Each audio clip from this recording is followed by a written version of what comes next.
Yeah, See, they'll just take it.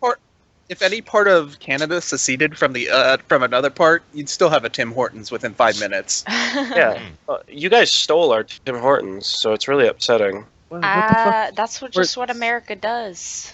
It's just what we do. We just Just take take from it other and people. make it better, but I don't know what the fuck a Tim Hortons is.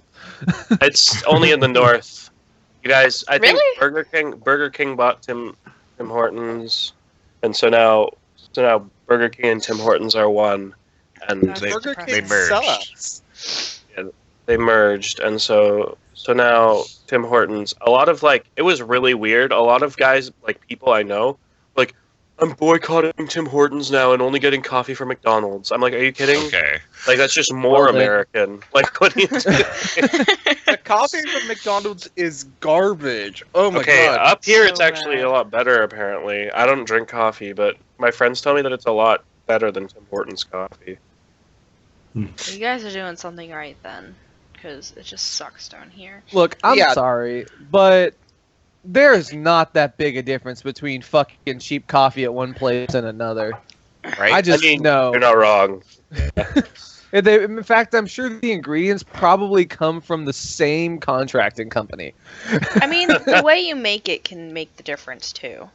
Yeah, I mean, also, Sorry, there's also that whole point where McDonald's, for the longest time was not contracted to do anything important, and then anyone who questioned them for that got fucking the lady who got burnt.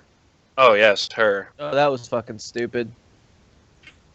She got fucking reamed by just everyone without looking at the facts. She actually got really burnt. I know really the facts. Yeah. I know the facts, and they still shouldn't have had to pay her anything. She's a dumbass who stuck a cup of coffee between her fucking legs. You're not wrong. I'm sorry. That's not negligence. Wait, what happened? That's just Darwinism. She was holding a hot cup of coffee between her legs, and it spilt all over her legs. Stuck that fucking thing in her cooch and started driving around with it.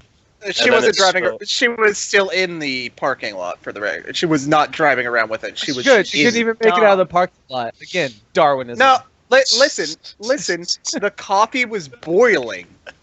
Yeah. It was boiling hot. No shit. Coffee's supposed to boil. It boils up until the point you serve it. If Guys, it's not boiling before guys, you we serve haven't it, even gotten to the game yet. Stop yelling.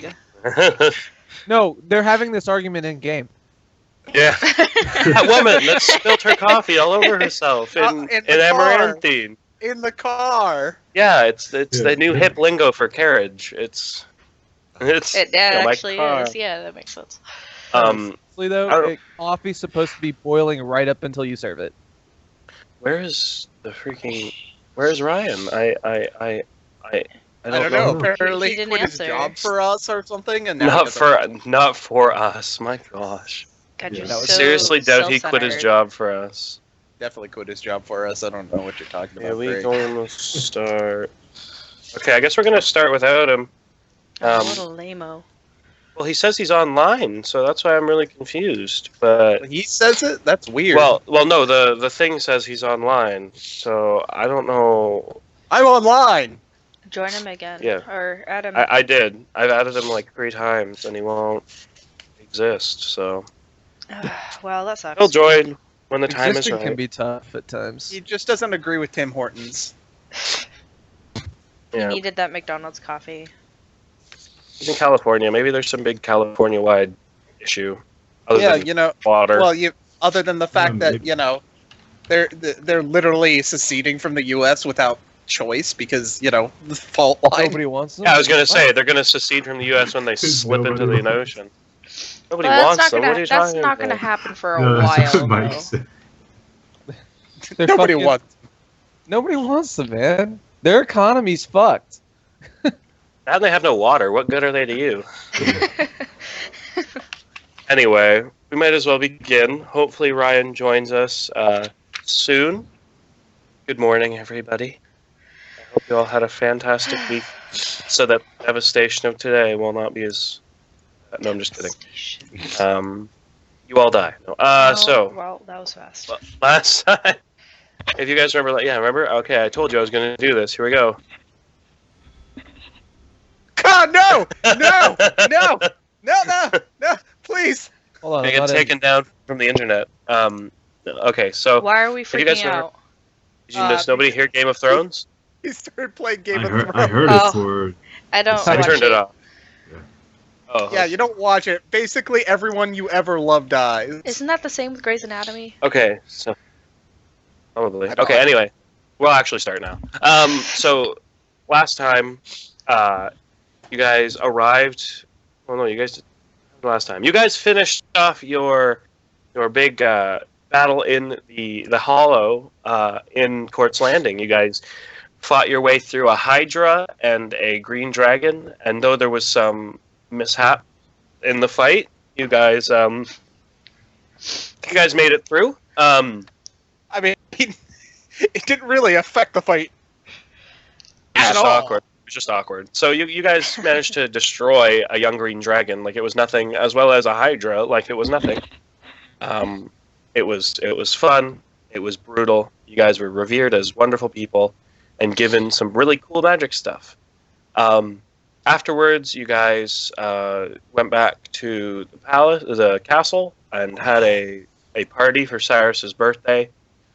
And the next day, you guys went down to the town to celebrate at the festival of Fell Knight's turn.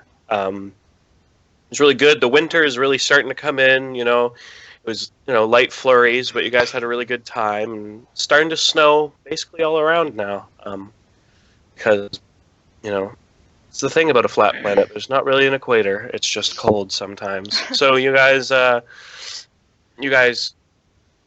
enjoyed yourselves. Picked up on some rumors about some treasure hunting going on, and just basically had a relaxing time. At the end of the day, Amir had an encounter with a magical apparition of his mother that was left in a wall long ago when she passed on, and Amir was given a new purpose in life, basically to commit genocide. It was pretty frustrating, but it was not wrong. You maybe, if not commit genocide, to at least kill the one that killed his mom. I mean, it's genocide's not a necessarily little bit. wrong. If you, It's a little bit of genocide if he's gonna kill all of one. Well, he might race. just kill one Ifrit. I don't know. It's up to him. No, Anyway. I mean, he said at the end of last week, he's like, I'm going to kill every Ifrit. That'd be funny. Now listen. All Who right. said that? So I don't think he said that. I have proof that he probably said that. Yeah, Oh, you dude. probably said. You guys. On video now. So genocide, I mean, nobody would complain if we committed genocide on mosquitoes, right? It's kind of the same thing. I guess an Ifrit is basically a mosquito. You're right. So Yeah, pretty much. Except for they can give you wishes and shit like that. So they can give you wishes. They have palaces in different planes of existence. Basically mosquitoes. So Where's that voice coming from? at the end of the at the end of the evening, Avalis actually showed up. You guys had seen her around town, and she mentioned to you all that she was she was being a mediator for a meeting occurring in the Silver Creek Chamber of Unity between the Corporation of Alchemical Goods of Amaranthine and the Crown of the Empire. They were trying to negotiate new agreements because of the extremely high new tariffs and taxes on importing these goods from across the sea due to the heightened tensions that are occurring. You guys all almost agreed and decided that sure, you'd head out soon. And that is where we're going to start. We're actually going to start with Ian, because we need to resolve this, and I'm curious as to what's about to happen. So, God, just throw me right into it, will you? well, Ian, you had gone up to your room after to think on... quote unquote The- think. think on the offer that was made. You know why. And as you get up there, you hear a knock on your door. Just a quiet. Yeah. That. One moment. And I'm gonna start working on my hair a little bit, spike it up in the front, tidy up a little bit in the room. Spiky up at the Okay. front. And then there's like some old food at the foot of the bed. I just take it and throw it out the window. You hear a cat squeal at the meow. And then I go get the door. Okay. And they're standing in front of you, long blonde hair, her little spectacles sitting on her nose. Is Avalis. She stands there and she says, "Hi, Ian. You didn't really give me an answer." "Oh, of course, thank you." And she kind of steps in and looks around and says, "You guys have really moved up in the world, haven't you?" You could say that. I mean, you went from a trading post in Amaranthine to a castle in Court's Landing. That's a pretty big jump, even if it is only temporary. So, what did you want to talk about? Well, you never gave me an answer. I know the rest of your friends are on board, but well, actually, there were a couple of things. First thing, I think Nil said something about crabs that you have for me. And then I run over to the corner and start hoisting this giant thing with the crabs in them. Except it's super light, Yeah, it's it's super not light heavy. because it's hollowed out inside. But But you make a frail. show. It's Ian. So That's true. Okay. She So kinda looks- I can help you carry it, I guess. I mean, of course. She just kind of opens up. oh wait. And I shout down the hall, Gil! Oh jeez. He's here. I'm here. Perfect timing. Sorry. I Gail. slept like 10 minutes into the alarm. I don't respond. Fuck. Cyrus! I'm out. Everyone's like asleep. No, I'll what just time have is it? somebody carry it down to your carriage or whatever when you leave. Oh, that won't be necessary, but thank you. And she kind of looks inside the little hole and she says, "Oh my goodness, there's so many in here. I can't believe you found all of them. That They're was so fast. big. If I had known that I was coming, I wouldn't have put you to the trouble of finding it, but I just received my assignment very recently, so I really appreciate this." Oh, sorry. Or maybe you just wanted me here ahead of time. She I just don't think things happen by accident for a professor of divination. She kind of smiles a little and she says, "Not all the time, though coincidence still exists." She opens up a bag of holding that she has on her person and she says, just put it in there, I guess. That'll work." Toss it in. Okay, it goes pew and falls into an extra dimensional space. That's awful. Those poor crabs. She's They've like, been through so I much. didn't need them alive. It'll be fine. So Oh my god. She kind of smiles and she says, "So, about Silver Creek, are you coming?" Pause. Okay. Why were we going to Silver Creek? Okay, so yeah, you weren't here. So essentially, the Corporation of Alchemical Goods and the Oh crown shit! That's why the- I haven't answered her. and the crown of Malona, the Empire. Basically, Malona has raised taxes a lot because for two reasons. One, taxes were already high in Malona due to the fact that they're in severe debt to Amaranthine, like just to the actual kingdom. The second reason is because now that there's heightened tensions with Amaranthine, they can justify really high tariffs on imports from there. Corporation of Alchemical Goods, as you know, is based out of Lienz, and so even though their goods are the main source of alchemical goods in all of Bostia.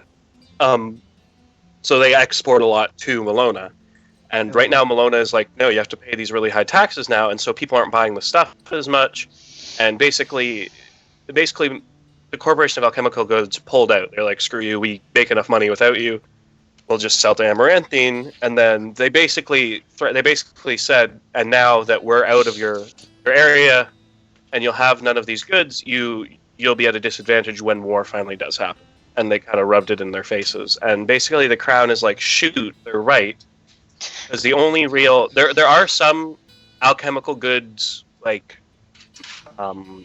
companies in Malona, but they're very small. And now they're just being forced to start up and to take on a lot of stuff. But the crown is going to have to invest a lot of money in them if they want to make them viable in the future. So it's like this big like money issue, and basically Malone is like, okay, we need you back in. Let's negotiate this agreement. Come to Silver Creek and we'll talk about it. And the corporation And of Avalis' role in this is what? So Avalis. So basically, these things. One is in Langdale Port, and one is in one is in Silver Creek. They're called the Chambers of Unity, and they're these buildings where are considered neutral ground between the two empires, two kingdoms. And excuse me. Essentially, what happens is the two parties will meet at one of these locations. So in this case, it's in Silver Creek, and then a mediator from the Tower of Magi is always present, make sure that things don't get crazy. She has asked you guys as additional support because she's a little worried about how this will turn out. And she's just basically asked you guys to come give your input on the situation if you have any, or just watch the proceedings and just be there for if somebody gets really ticked and starts throwing around, exploding vials of stuff. Yeah. Also, we're not being paid. Okay. Just for Ian. Also, you're not being paid. She's asking it as a favor. I was gone for 1 day, guys. Yeah. Oh, it's a favor. She'll probably fuck you later. God. Okay, so I don't need to pay for that. And so unpausing. That exchange doesn't always have money involved. She kind of favor for a favor. So what are you thinking? I mean, I know the rest of your friends said they would come. If you can't, it's fine. I understand. So disappointed. I should go, but Valis will remember this. If you're hoping that I'm going to somehow make them come to an accord, you may be mistaken. No, it's not that. It's just... I'll look. We're just security detail. The alchemical companies are not the most ethical sort. We're aware, and I'm aware, which is partially why I'm asking you all to come. I know that if something gets angry, something gets out of hand, it could come to not a very good situation, and because of the nature of the building, the only real security, other than whoever we have been allowed to bring by the mediator, myself, is very lax. And, it's supposed to be considered peaceful, neutral ground, and I don't want... Who is it that's coming from Lien's? Lien's. Well, let's see. We have... I can tell you everybody that will be there. There's the Director of Foreign Affairs of the Corporation Alchemical Goods, Victor Deschmil, will be there. He's there to basically negotiate for them. He's pretty high up in their standings, and he is... that's why he's coming. His assistant, Esnalia Fuldra, will also be there. Tiefling woman, she'll be there to basically help with the proceedings. From over here in Malona, we have Arcanist Calrock Blazestone, who is the master treasurer. He's the master treasurer of Malona. He's a golden dragonborn, in case you can tell by the name. Essentially, furthermore, he has his own security detail coming. Red and Four Step is his name. He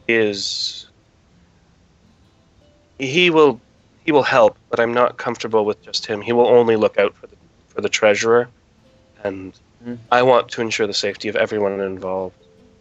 There's also another group coming, actually, from Malona. Miranda Julianos. She's a representative of the Julianos family of Windbreak. They're a family with strong trade ties in Malona, and essentially, I asked her to come just to help with further input in the situation. Yes, she'll be helpful, and I believe she's bringing a friend as well to assist. Lindir Adelast is coming, and he is a man that essentially is an old friend of hers who wants to help. And then, of course, if you all decide to come, you will be there as well. And then Ian has sort of like this look of epiphany. Okay. He said, "You know what? The Mage Tower has helped us out a lot, so I really think all of us, What are you throwing away? all of Fraternum Vitae, should assist in Fraternum this and endeavor." Vitae. No, okay. She's like she like lights up. She's like, "Really? You'll be there? That's thank you. I'm so happy. Thank you so much." Kiss him. The rest of your the rest of your friends agreed already, and I'm really glad that you'll be there too. But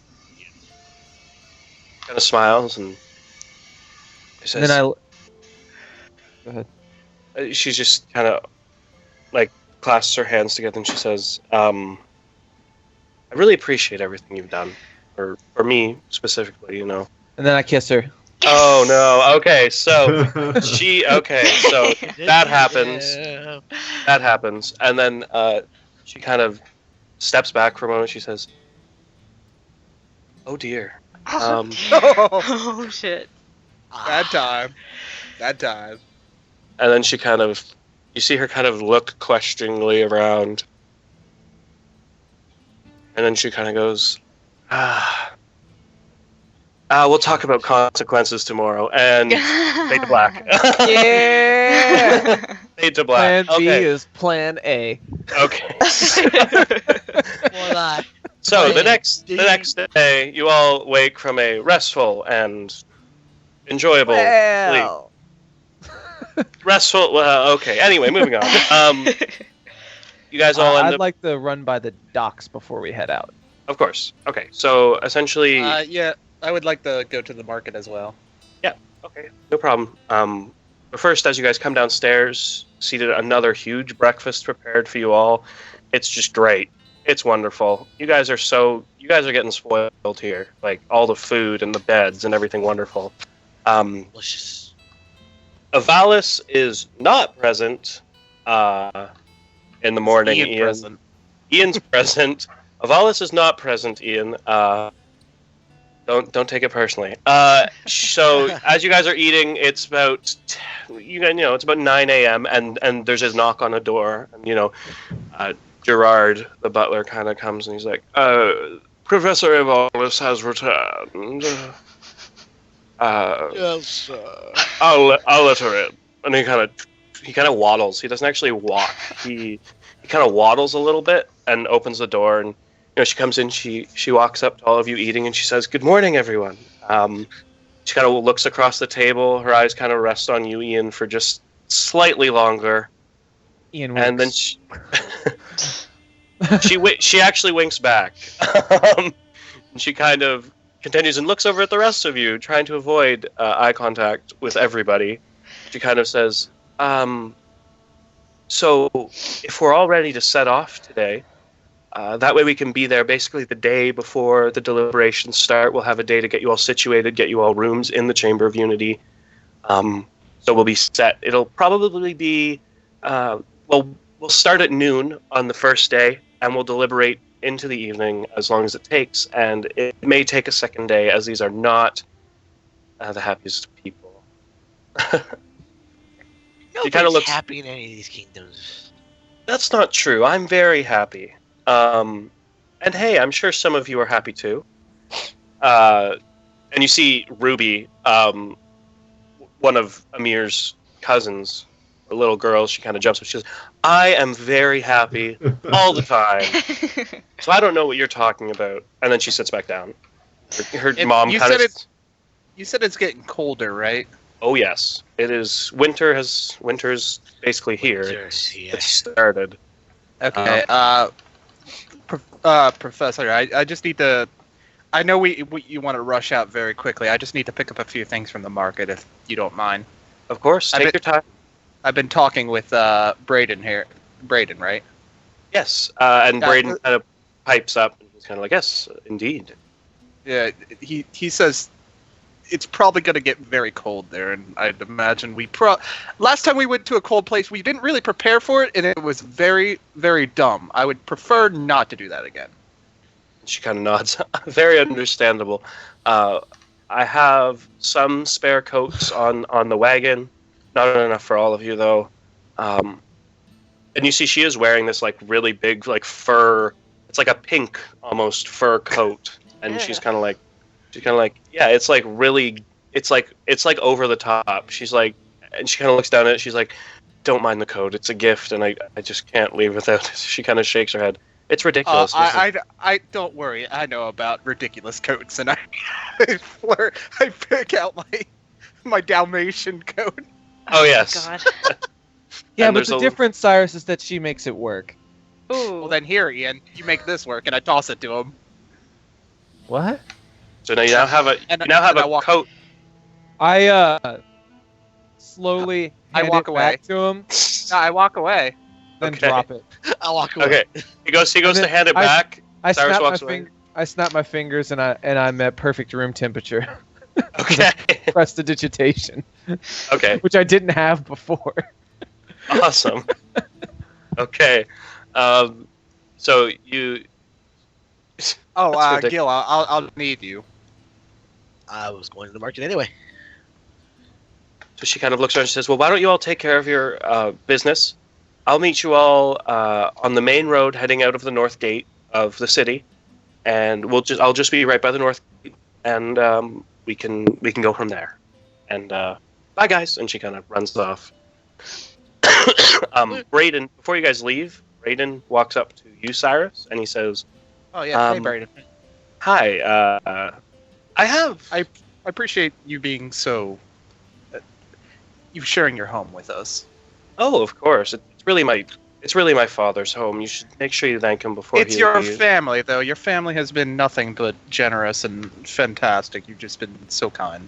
Yeah, well, listen. Amir has been gone a long time, so any friends that he's made are more than welcome to come home with him anytime. I do have something for you, though, Cyrus. You remember earlier we discussed your weapon and how Oh, yes. you might teach me about it someday. The reason for that is as of late I have been dabbling ever so slightly in tinkering of a kind, and I've come up with something that might be helpful As for soon you. as you say that, Cyrus's face lights up like a fucking Christmas tree. Oh, you've been learning the natural arts. It's fantastic. I have. It's very interesting. I And grab his hand and I shake it. Okay. Like, he's kind of like, "Oh dear, what have I done?"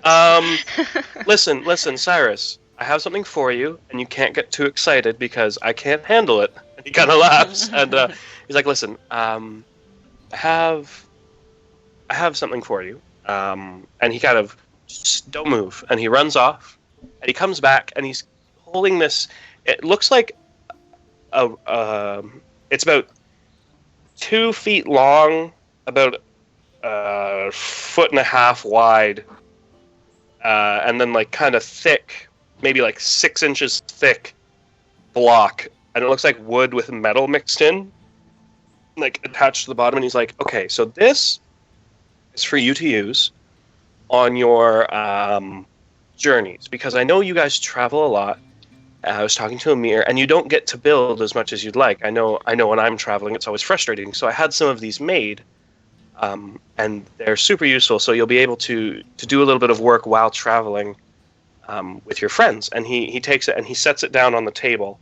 He says, "Now watch this." And you see there's a small button, and it's the Galvan family crest, and it's like in the middle of the wood. And he reaches down and he pokes it, and it goes, and sinks in, and then you watch as the whole thing kind of unfolds a little bit. Little legs from the bottom unfold, and a part of the table actually drops out. So there's now a small hole in the table, and if you look through that hole, there's a little cup, and it's got a little symbol, like a red symbol on it, and it all of a sudden starts emitting heat.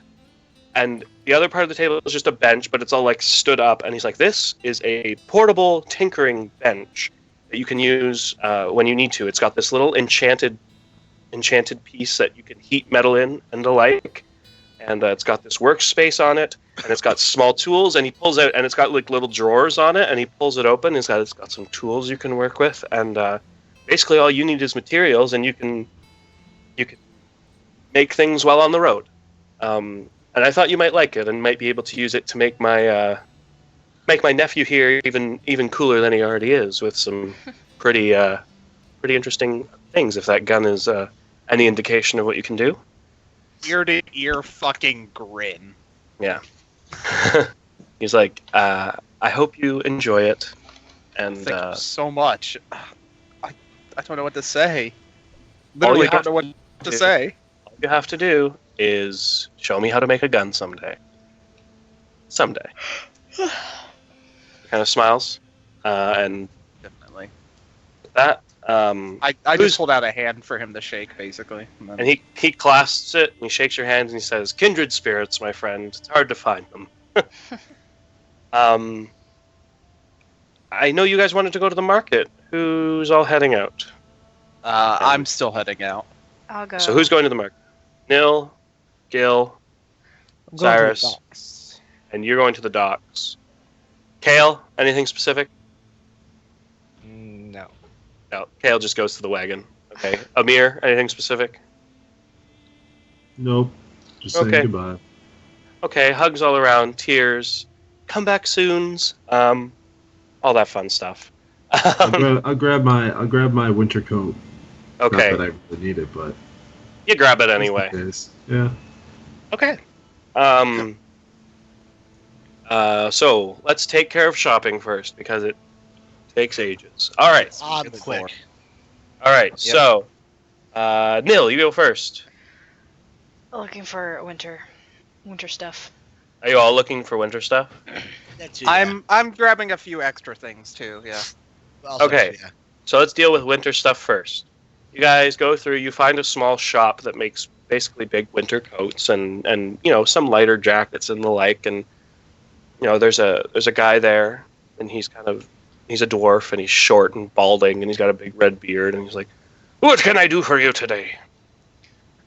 Do you have any winter coats that? That's literally my whole shop. And he goes back, and so how many coats are you guys buying? Just to speed this up. Shop. Let's what, like 2 per person, just in case.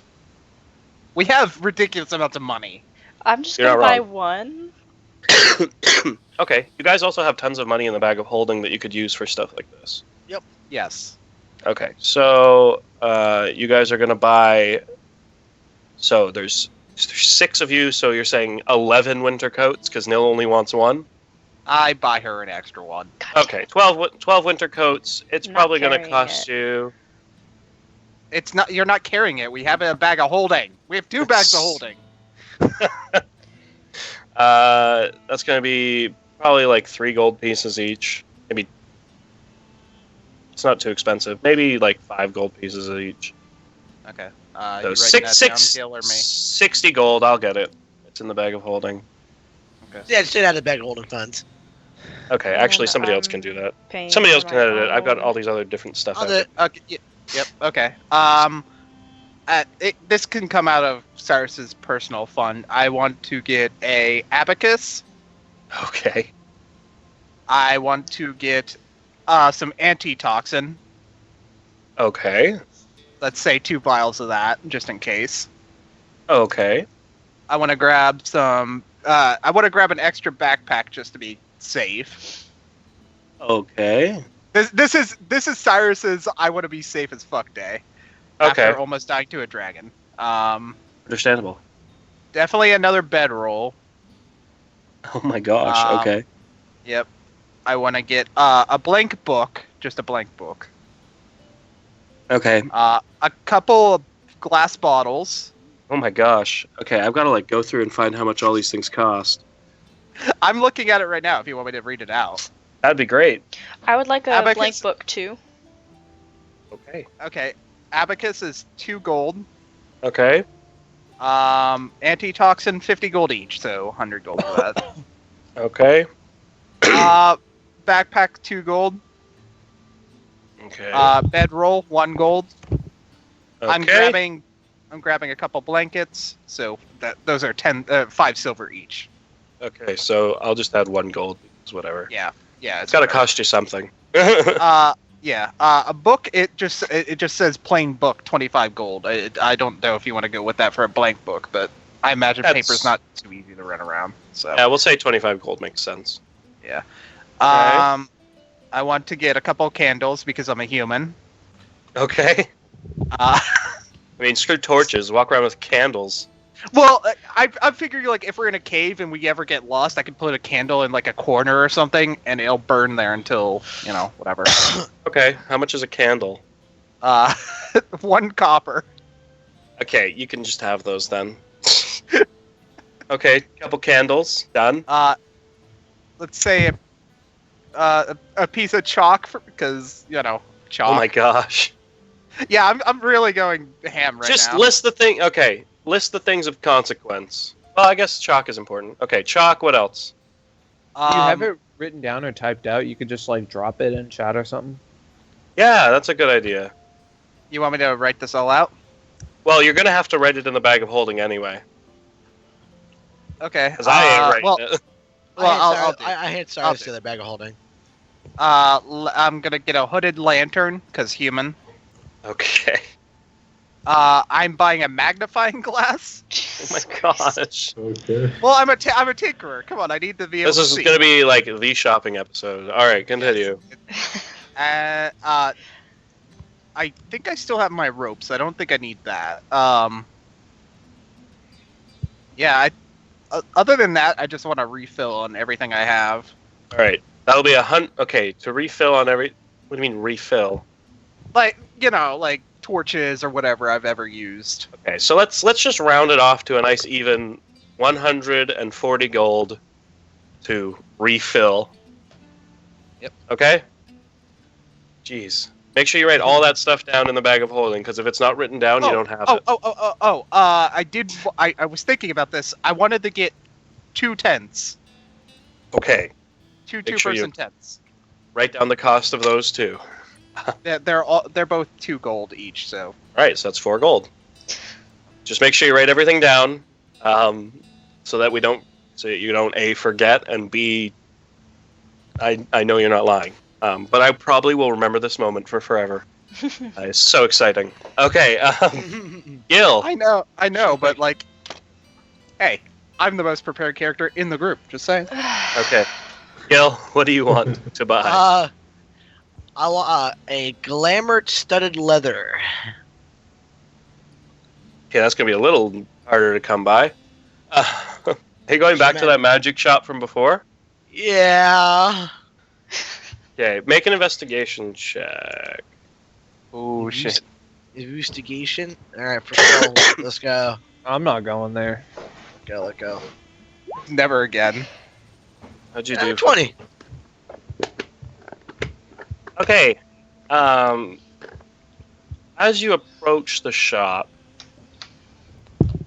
you see a man standing in front of the store, and he's talking to the owner, and you can hear them because passive freaking perception of 20, and you hear him saying, "Listen, this is the owner speaking.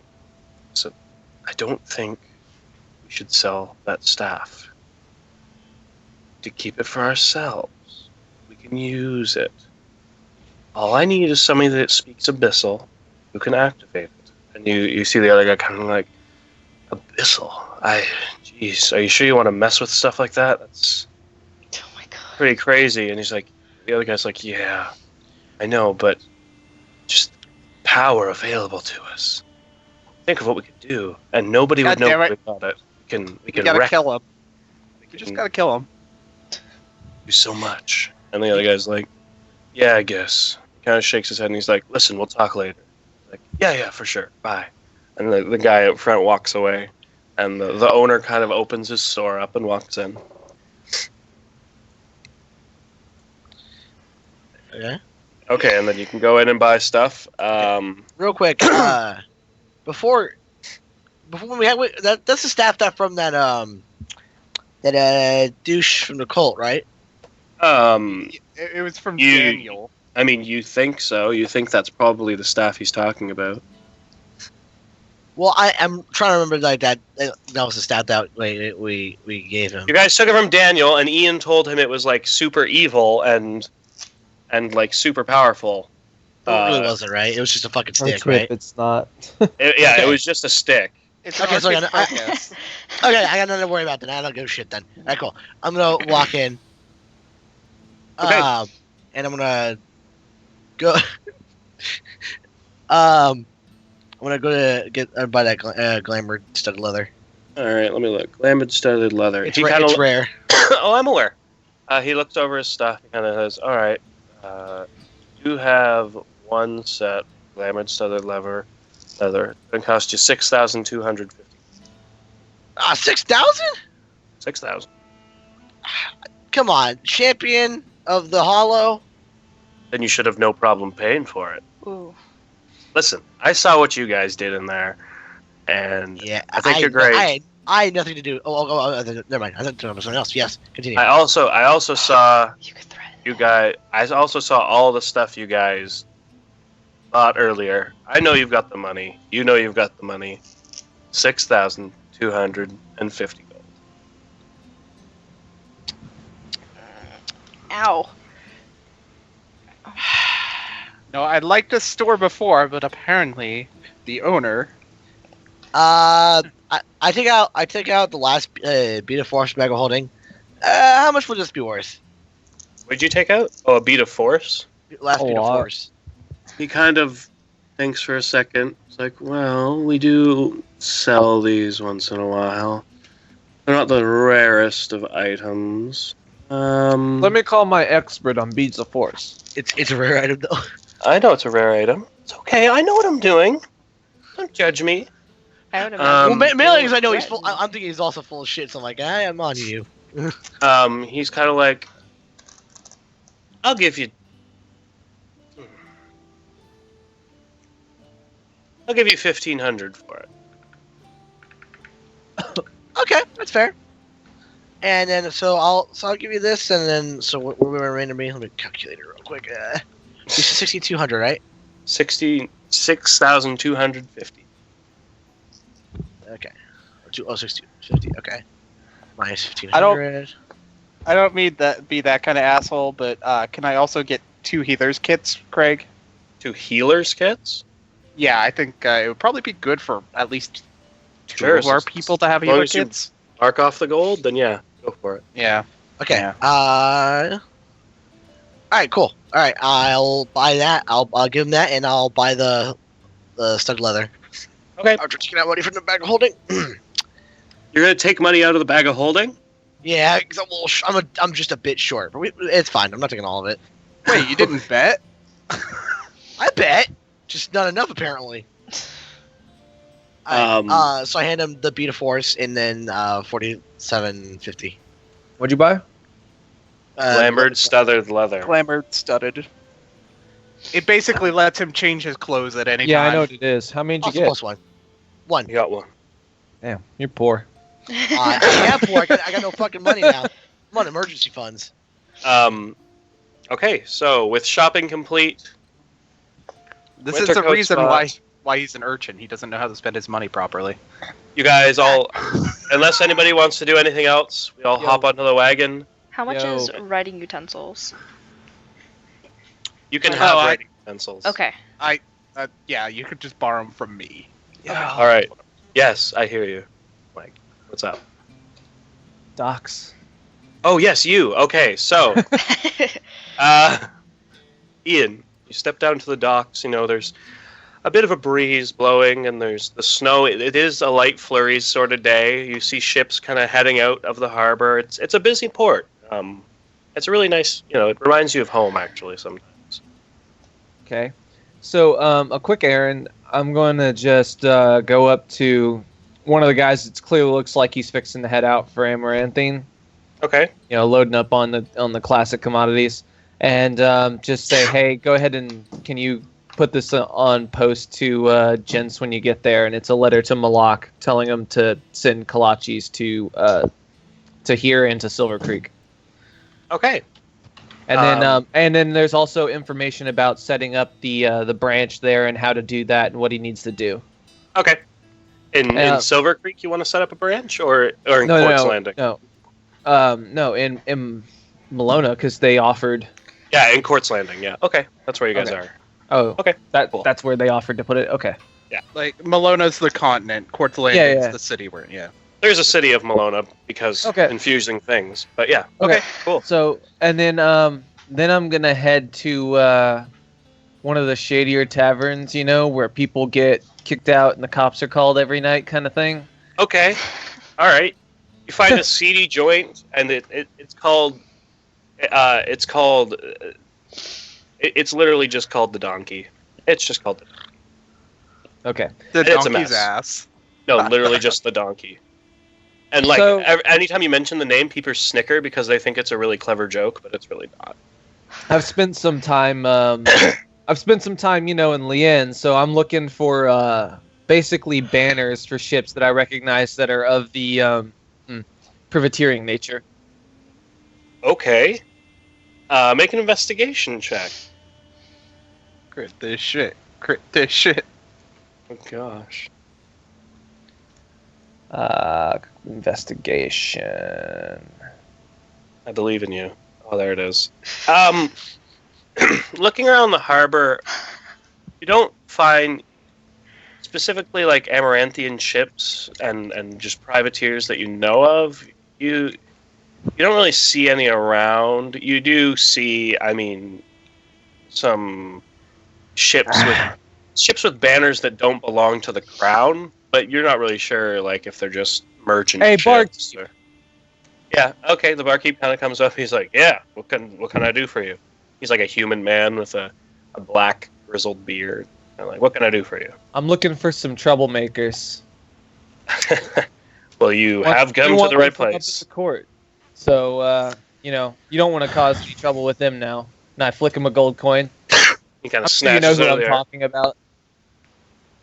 Yeah, you want some seedy characters that can do some work for you?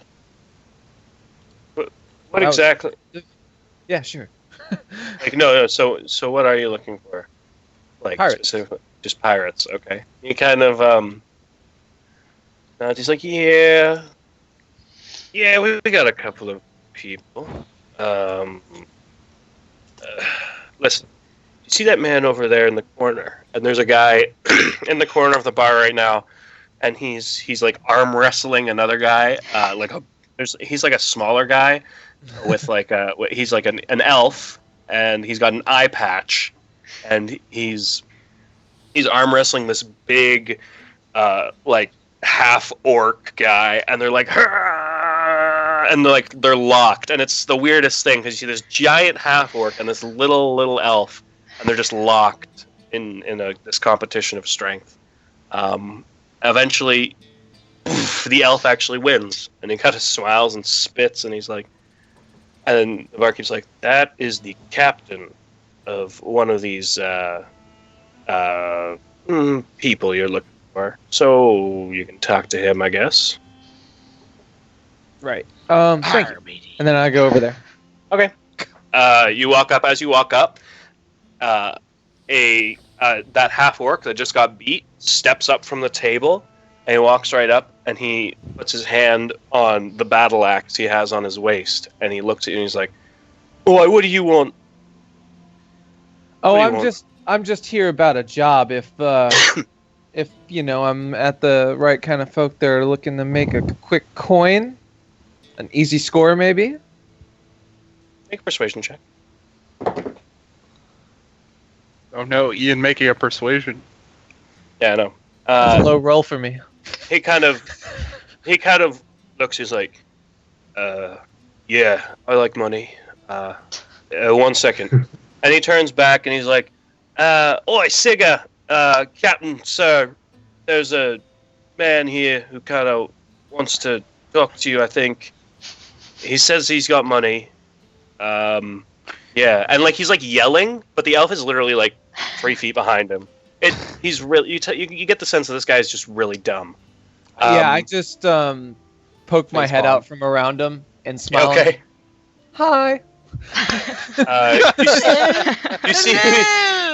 You see who you now know is Captain Sigga. Kind of crack his neck. He's got, like I said before, he got short, like golden hair and these dark amber eyes, and he's got like an angular looking face, and he's got his eye patch, and he turns over. He's like, "What can I do for you, lad?" Come, it's more of a matter of what. Oh, sure, thank you. It's more of a matter of what I can do for you. See, well, it might be mutually beneficial. And I pull out a map I have between Court's Landing and Amaranthine and all that. Okay. And I say, there's a merchant vessel leaving Lien's. It's going to arrive here, and I circle the Silver Creek spot. Okay. Either on the way to or from, it doesn't really matter. That ship is going to be loaded with quite a few valuable goods. It's a certain rival company of mine, if you will. So it's in my business interest, and I think yours, if the ship maybe doesn't make it to its destination on one of its voyages. Is he secretly the villain? He kind of looks around for a moment. He's like, "Oh, well, we have been known to raid some merchant vessels. Who are these people that you want us to intercept?" I don't know. No one of consequence, really. Just some merchants. I'm gonna need a company name and symbol if you can, so that we know what flag to look out for. We can't just go raiding every merchant. Oh, come on. I'm sorry. The what now? And I draw the logo using magic and prestidigitation on the paper. He looks down. Oh. They're not heavily guarded, this group, and they have no reason to suspect they'll be attacked. Oh, make a persuasion check. Thanks. Ian's going dark, man. Ian's gonna start a fucking war. Oh my god. You see? Oh my god! God damn it! See the pirate guy go. You see Sigga. He kind of. What's the pay? Well, you can keep anything that you raid. Plus. Really? Yes, really. I put a bag of 300 gold on the table. He looks down. Is there any more than that? I mean, you're keeping everything that you get. I'm not asking you to retrieve. I'm well aware, but if we go in there and we get... I'm paying you for information here, sir. This is really unorthodox. Looks you up and down. Looks over to the big half-orc guy from before, and he says, "All right, then. Do you have any idea when it's leaving? Or if it's already left?" "Do I?" Yeah, you figure it's a long enough journey, they probably already left. Okay. And since I grew up in the port, I'm going to guess about how far they've probably made it, depending on weather and things like that. Yeah, I mean, you could make a pretty accurate guess. You know the trade routes pretty well, especially with your new kolache business. You've been researching these things, and he kind of like... Yeah. It's like, all right. Yeah, we'll see what we can do. Where do you want us to find you afterwards to let you know if the job's been done, or...? Oh, no, I'll find you. He kind of looks a little wary at that. He's like, very well. Well, Captain Sigga and his men are at your service. And he spits in his hand and reaches across the table. And then I shake his hand and press to digitize his hand as I shake. Okay. He shakes your hand, moves it back, and he's kind of like, "All right, Never then." had never had me hand it so clean. Yeah. He kind of wipes it on his pants, expecting spit, and there's nothing, and he's kind of like, "This is weird." All right, then we'll hopefully see you. Best of luck, Captain. Thank And you. then with that, I simply turn around and dimension door out. Okay. Do you just arrive beside the cart? Like you land. You're just standing all of a sudden beside the wagon. The rest of the party is there, feet up, chilling. Oh, what the fuck? Hey. God, what took y'all so long? And with that, you guys want to head out? Yeah. All right. Well, I need to go do some writing. Okay, so you guys hop on the wagon and head out of town. I love this game, guys. That's the most ridiculous thing. So you guys are clippity clopping away down the road. Oh yeah, do we have horses? You're in a wagon. There's actually two wagons, and they're drawn by horses, and you guys are divvied up between them. Avalis is, she's like, yeah, we've got wagons. So who wants to be driving the wagons? This is important. I can drive. Okay, no. I might be able to drive. You can drive, you're fine. Let's find out. Okay, so you're driving, and? I would prefer not to be the other one driving. So, if anyone else. Okay, since nobody volunteers, Avalis hops on, and she's driving the other one. So you guys head out into the fields just outside of Quartz Landing. It's a nice day. It's just a bit chilly because of the snow, but it's looking to be a good day. You guys start your travels. It is going to be a bit of a journey, from, if you look, Quartz Landing to Silver Creek. It'll take some time. Some bridges will be crossed. Some roads will be traversed. So it takes about 4 days. Also, Ian, that thing you whispered me at the beginning about the kolaches, I rolled for them while you were gone last week, and I added the money to the directory already. Gotcha. I didn't roll very well. I'm sorry. You guys continue on your way. It's probably. Let me check. Yeah, you guys. Take turn. You guys, make camp at night. Take turns.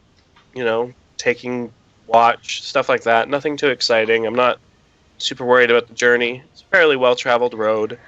Ryan. Yeah. Does Gil still have his other armor, the adamantite studded? I never had adamantite. He never What had did you it. have? You only had regular studded? I just had regular old studded leather. God, you're poor. Okay, is there anything? Fuck. Anything you guys wanted to do on the journey? Yeah, I would like to start crafting. I'm writing in the book all my little ideas for crafting, because now that I have a crafting table, and I realize, my fucking quill keeps breaking, so I'm like, make something that doesn't break every time. Basically, I want to make a pen. Okay. So, do you want to start trying on your tinker table? Can I? Yeah.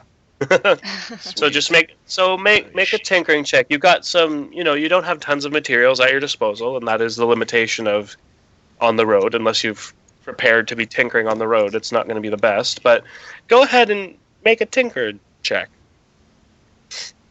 God, I can never roll these. You take some time, and you've basically ended up with trying to tighten the end of the quill in such a way that it won't snap. And it's not super functional, but you feel like if you take some more time to do it, maybe in the future, you could probably refine it pretty easily from what you've got. I'll do it in the city when we get there. Okay. So, yeah, you guys travel, and eventually you come to a mountain pass. It's not really a mountain, but it is a bigger hill. And Avalis turns around and she says, Amir, you're probably aware of this, but This is hill giant territory. So, just be ready to kill hill giants. And she kind of smiles. There's not much we can do other than just fight, but hopefully we don't see any. And she kind of takes a minute and says, "All right, let's all try to be very quiet about this." And she kind of clicks the horses and moving pretty silently along the road. Can I cast Pass Without a Trace on the Yes, carriages? you can. Okay, you can. Sweet. So it's 30 foot. I Yeah. finally get So to use this spell. I'm so excited.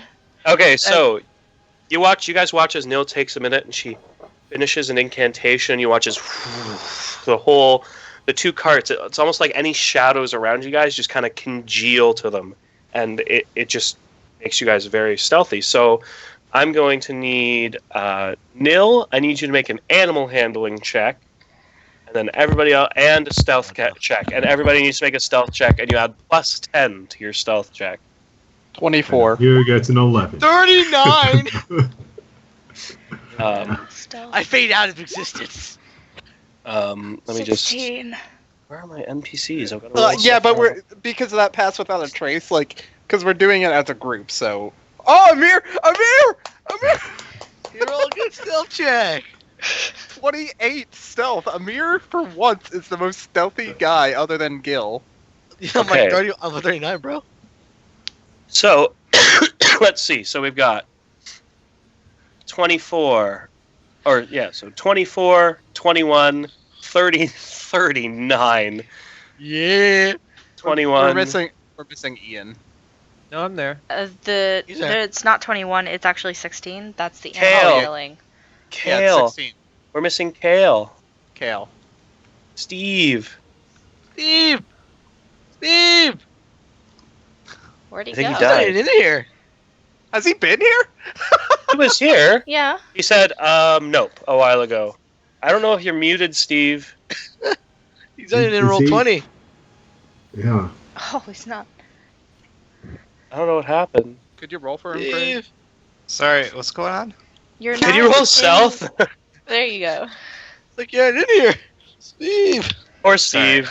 I was I've like, what? not been paying I- attention for I like thought- the last 20 minutes. Make a stealth check. He's. I don't Are we blame done you. shopping now? Yes, we are. Okay. Come on. It wasn't that bad. 15 because it's plus 10 because it passed without a trace. Okay, so you guys managed to quietly move through the area. 3 of those. Ooh. Uh-oh, someone. As somebody just crit their perception check, which is going to end up being more than Avalis's animal handling. There is a whinny, and the horses kind of stop and shift, and you guys, all of a sudden, your noses are flooded with a stench, and it's rancid, and you guys hear a boom. Boom. I sigh. and Everyone, get ready. I pull out my weapons. Okay. All right. Mage armor. Okay. You guys They don't- watch as above you, you see 2 giants looking down on the road. You guys are on a bit of a path. There's a drop off to your right that falls down, and to your left it climbs up. And it's like a cliff. And above you on that cliff, you see giants. These 2 giants standing there. You hear it. Then you also hear a smash, and you see below you a hand gripping the side of the cliff and pulling itself up. Is this other just bulbous, stanky mess of a giant pulling itself over the edge and letting out a speaking in giant. Do any of you speak giant? I don't think so. I don't think Yeah, the so. Emirs. The Galvan giant. No. And with that, Well, we have Malak with us, right? Nope. And so with that, I'm gonna have you all roll initiative. So we've got Avalis and Nelabri, or not Nelabri, Avalis and Nililin. And I'm just gonna say Ian's probably on Avalis's car. If anybody has a problem of which cart they're on, please tell me now. Okay, so hold on. So these are cliffs going down, right? So anywhere there's gray, it's basically a change in elevation. Okay. So these cliffs are down, but these are up. and those ones are up. Sorry, and that giant's Okay. probably more like that, climbing up. Oh, great. Initiative. I should probably roll that. Oh, I should Yep. roll that too. Like, durr. Oh, giants with the initiative. Guys, I can never roll initiative. This is literally... Oh, they have -1. That's awesome. Still They really rolled good. I would have laughed if they rolled a 1 and then they had a -1. They don't get to go. They just fall off the cliff. Alright, so I'm still missing Ian. And Steve, What? I right? thought I rolled. No, I've got Kale. Oh, okay. Just make sure you're clicking your token. Oh yeah, Navalis. She gets a turn too. Also help us at least. Navalis sucks at initiative. That's because you're rolling for her. Abolus is Abolus is She doesn't- divination. She's not destruction. Did it count be that fair. time? I don't see me. It did yeah, you- count. At the You very rolled a bottom. 4. Yeah, you're down there on a Well, You rolled a naturally. 1. Alright, Like, why do I Nil. bother rolling for initiative? You may as well just put me at the bottom. Alright, Nil, as is tradition, you are up first. What are you gonna do? I'm gonna take out the longbow and try to shoot the one that's coming up the cliff. Shit! Fuck! What? Hunter's What? mark. What? Hunter's mark.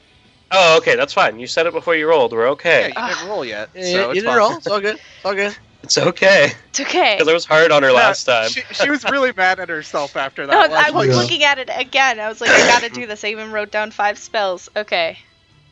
Alright. So. Nice. Oh, shoot. 1 second. I've got to open Avalis's page. Okay. Those will definitely both hit, and I need you to roll 2d6 and 1d8. Because, geez, you shoot things hard. Are you sure? Because I'm pretty sure the ranger should not shoot things. 20, 34, 35, 36 points of damages. You guys watch as Nil just springs into action, bow out, thump, thump, 2 arrows into the giant. Wow, really quickly, and Jesus. it kind of lets out. It's just grumbling at you. It is now the giant's turn, however. I think it's 36 damage. 36. Oof. So this one is going to boom, step down, boom, step up to all of you. You guys, there's now this hulking beast ahead of you. It is enormous, and the horses are looking pretty terrified. This one is gonna move. Man, we got really unlucky. And yeah, I mean, if it wasn't for that crit perception check, you guys, he can climb up that, and he's gonna see his movement speed. 40 feet. Oh, yay. Even better. So he's gonna What's go. my movement speed? Oh, no, you guys are in trouble. He's gonna step. Actually, no, right over to here. TPK. TPK. Oh my Shush. God. Shush. Okay. Now they're all gonna swing at you multiple times because that's what they do. This one's probably actually gonna step there. So this one is gonna be aiming its swing at Avalis. No. One at Avalis, one at Ian. Yeah. Okay, so first one is at Avalis is going to be an 8-17, so that'll hit. And Ian, that's going to be, oh my goodness, a 10. Aw, yeah. So Avalis does take... Actually, let me double check. Oh no, what have I done? Yeah, what have you done, Craig? Okay, Avalis takes... There she is. I couldn't find her on my app. I was like, where is Avalis? And she doesn't have shield, so... It's a shitty wizard doesn't take shield. I know, so she is going to take a lot of damage. Still got portrait? God damn it. She takes 4, 5, 6, 7, 8, 9. She takes... Oh, that's not even that much. That's disappointing. 17 points of damage. Well, I don't think I think it's scoff at for a wizard. That's true. 1, 2, 3, 4. 17. Okay, so boom, the club just smashes her. She lets out a scream as she gets knocked back.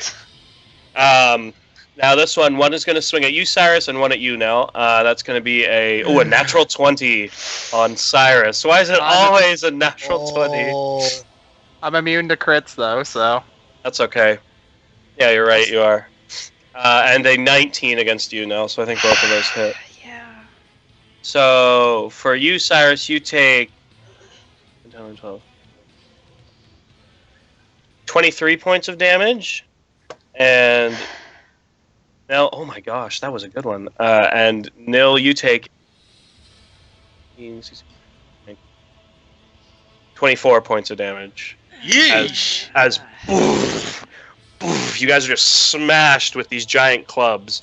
And then the boulder.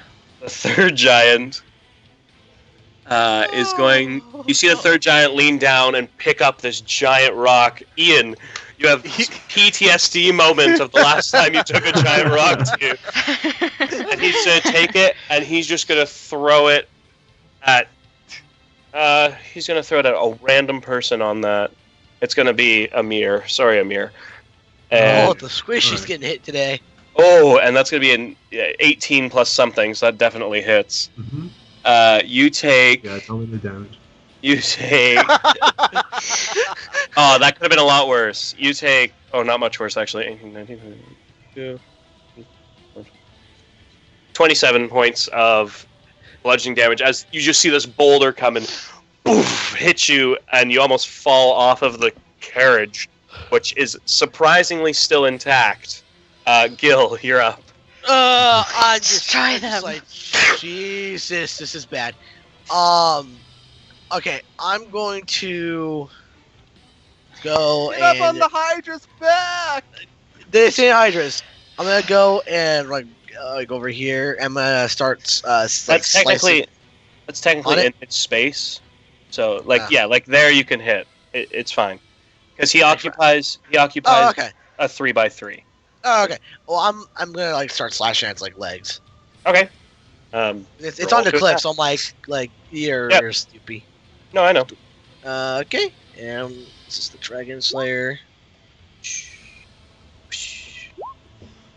Okay, both of those hit, and you get sneak attack because Nil is right beside it. Yeah, right.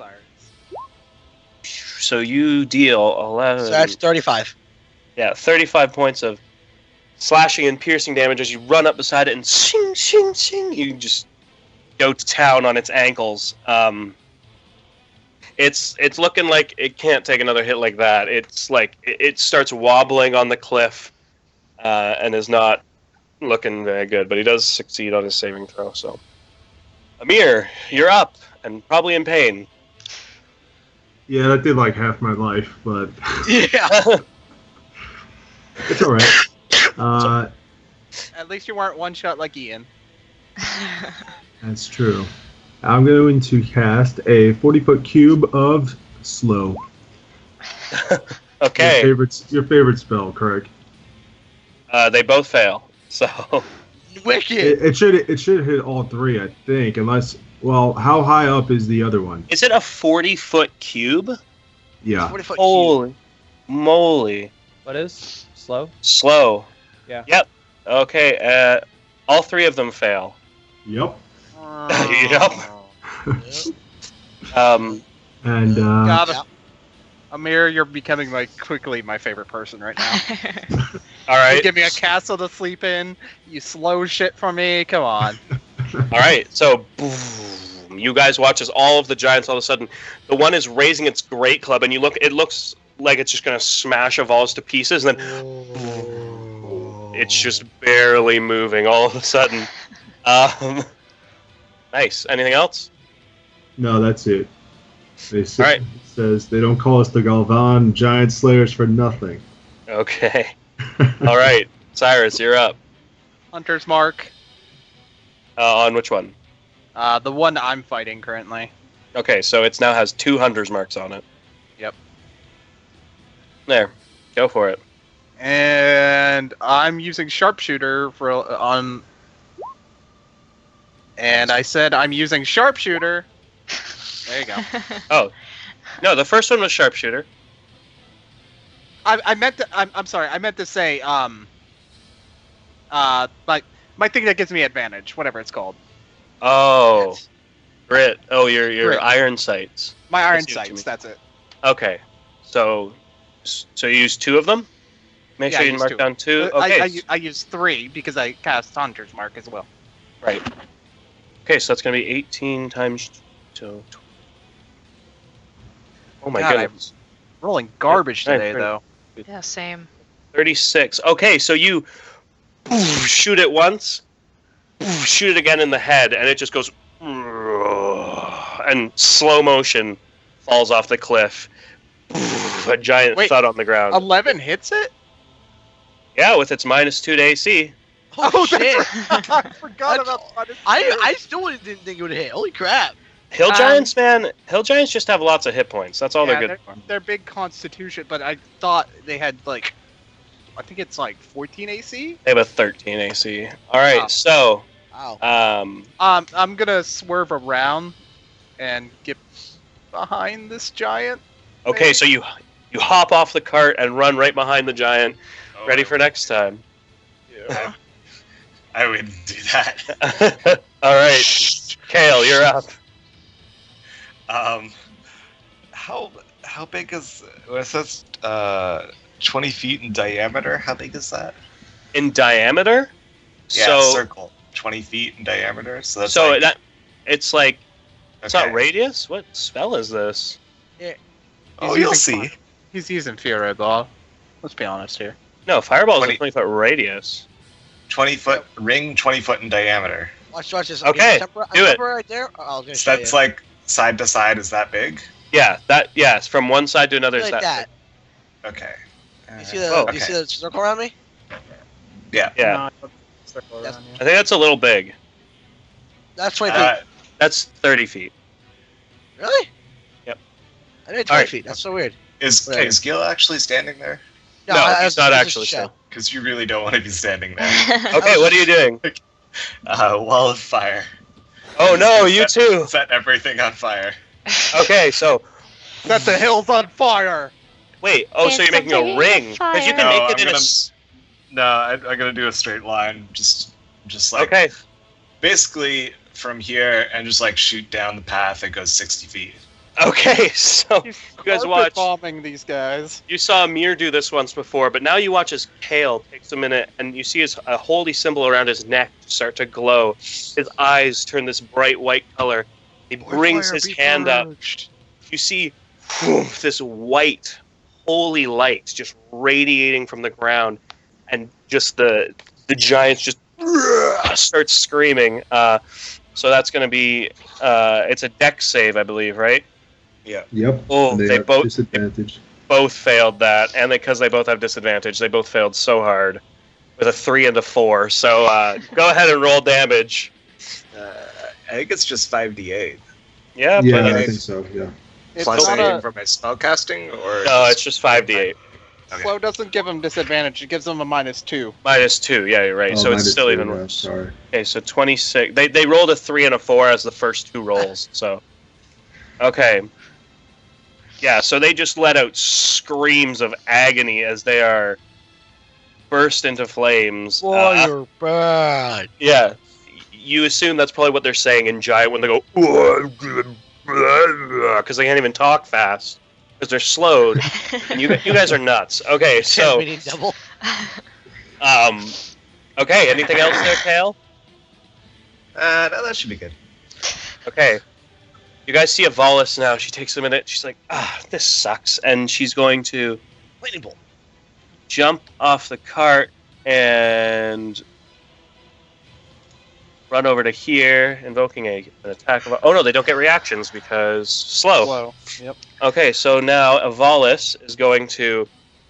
You guys watch her take a minute. She takes a deep breath and she says, well, I knew this would happen. What's the range? Oh yeah, she takes a moment and you see her raise her finger and you see this streak of gray just shoot out from her finger. Oh shit! And it shoots right towards this giant. He's gonna make a dex save. She's not fucking around. What's her DC? Nope, and it fails. So she deals. I'll roll it for all of you. Jesus, 6 level spells. Jeez, this is gonna be brutal. 10d6 plus 40. Jeez, what spell is that? Oh my God! She This just son of a bitch is dead. She takes a minute and she just, and you see this little laser go, this streak of gray energy. It hits it, and the creature goes, and it just turns to dust as it is completely disintegrated. I see That's this and I look traumatizing. immediately at Ian for his reaction.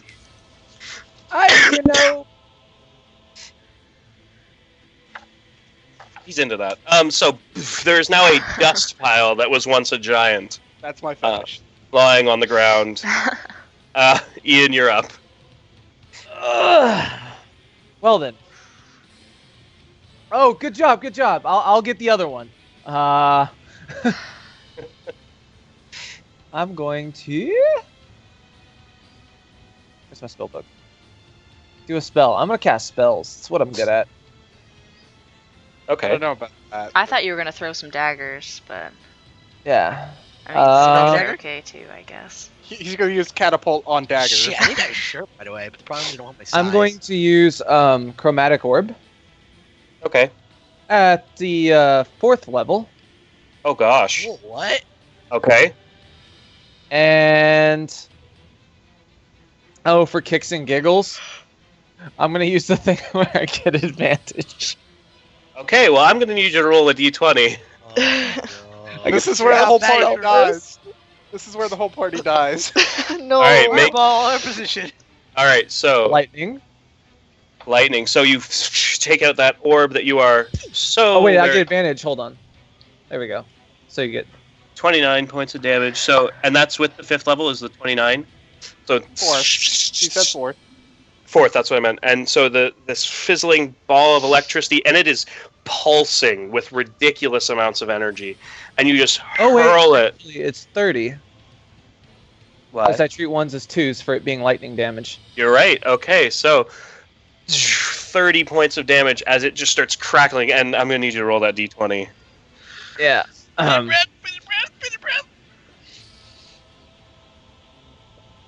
Oh shit! Oh no! Oh my god. Oh, I great. knew it! I All right, give me a second. Give me a second. I gotta pull up the table. Please don't kill me. You had to do it. You had to do All it. right. Just had Standing to in the show middle off. of everybody. I need you to roll a d100. Oh my god. I gotta look at the fucking table. I've got the Yeah. table up. I want to tell you what happens, guys. Just let me tell you. Oh, I am. I just want to see the table when it happens. Okay, Ian. I need you to roll. I need you to roll a d10, Ian. Oh god, not this. Oh, man. Okay. You guys watch as Ian's face all of a sudden you see Ian. How old are you? 70 something. 72. So you are now actually no longer 72. You're now 78. As you guys watch as Ian's face, and because he's a half elf, 78, he's pushing in the years, and you guys watch as his face turns a little more gaunt, and his eyes just to get a little duller, as you watch him age in front of you 6 years. 12 years. 6 elf years. That's like a year of high school. So he's not. I mean, half elves don't live hundreds and hundreds of years, so he's getting a little older. But yeah, that could have been a lot worse. Yeah. Ian, I think you got some gray hairs. But Ian, you are now 78 years of age. Man. I hope it was worth it. You kind of start looking a little more distinguished, and you see Avalis look your way and kind of go, "Oh." Anyway, Oh, she likes it. Nell, I'm bumping you're up up. to her age. Remember, she's a high elf. She's like probably 300. into like the older people. Come on. Oh, yeah, good point. All right, Nell. I'm gonna move my hunter's mark on to the last guy, I figured you would. and I'm gonna shoot him again. All right, you're gonna have to step back, but it's no big deal because he can't hurt you because freaking slow. And go ahead, shoot him twice. Ooh. First one misses. You take a shot and you expect his arm to be staying there for so long because he's slowed, but you actually just get too relaxed with it, and the arrow just kind of flies past. The second one though, you take a moment and you aim and you fire. So now you need to add your d6 and your 1d6 and 1d8 as it hits right in its chest. Oh wow, nice. Thanks. It's gonna be 9. To make up for the missed shot. Oh, yeah. 22 points of damage. He was so close to the flumps coming out. Oh, I would have loved to have seen that. Yeah, just bloom. Yeah, that would be great. So the arrow hits it in its like waist area, and it kind of starts leaning over, but it's so slow. It's just ridiculous. He's going to. So he has multi-attack, but when he's slowed, can he actually swing twice? Yeah, he still can swing twice. But he can only take an action or a bonus action. So he's going to take a step this way and look right down. Actually, I'd appreciate it if you would not. Thanks. Bye. no, he's going to. He takes his mace, his giant great club, and he swings it down at you twice, Nelibri. Or not Nelibri, Nililin. Nelibri is Avalis, my bad. So that's going to be, a 24 to hit and a 17 to hit. Yeah. Yeah. Yeah. So the second one, I'm gonna, after seeing her take the first hit, I'm gonna use bend luck and tap into the weave and try and mess with the giant's ability to land its attack. Okay, So, go for it. Oh, wait. And doesn't it take... It's in the wall of fire still, so it takes more damage, does it not? Okay, Yeah. so I took 2 off. I took Nope. 2 off of its attack roll. On So the 17, second strike. 16, 15. So what's your AC? 15 doesn't hit. There you go. So you watch as... Roll. Yeah, so Steve, can you roll 5d8 for me? Yep.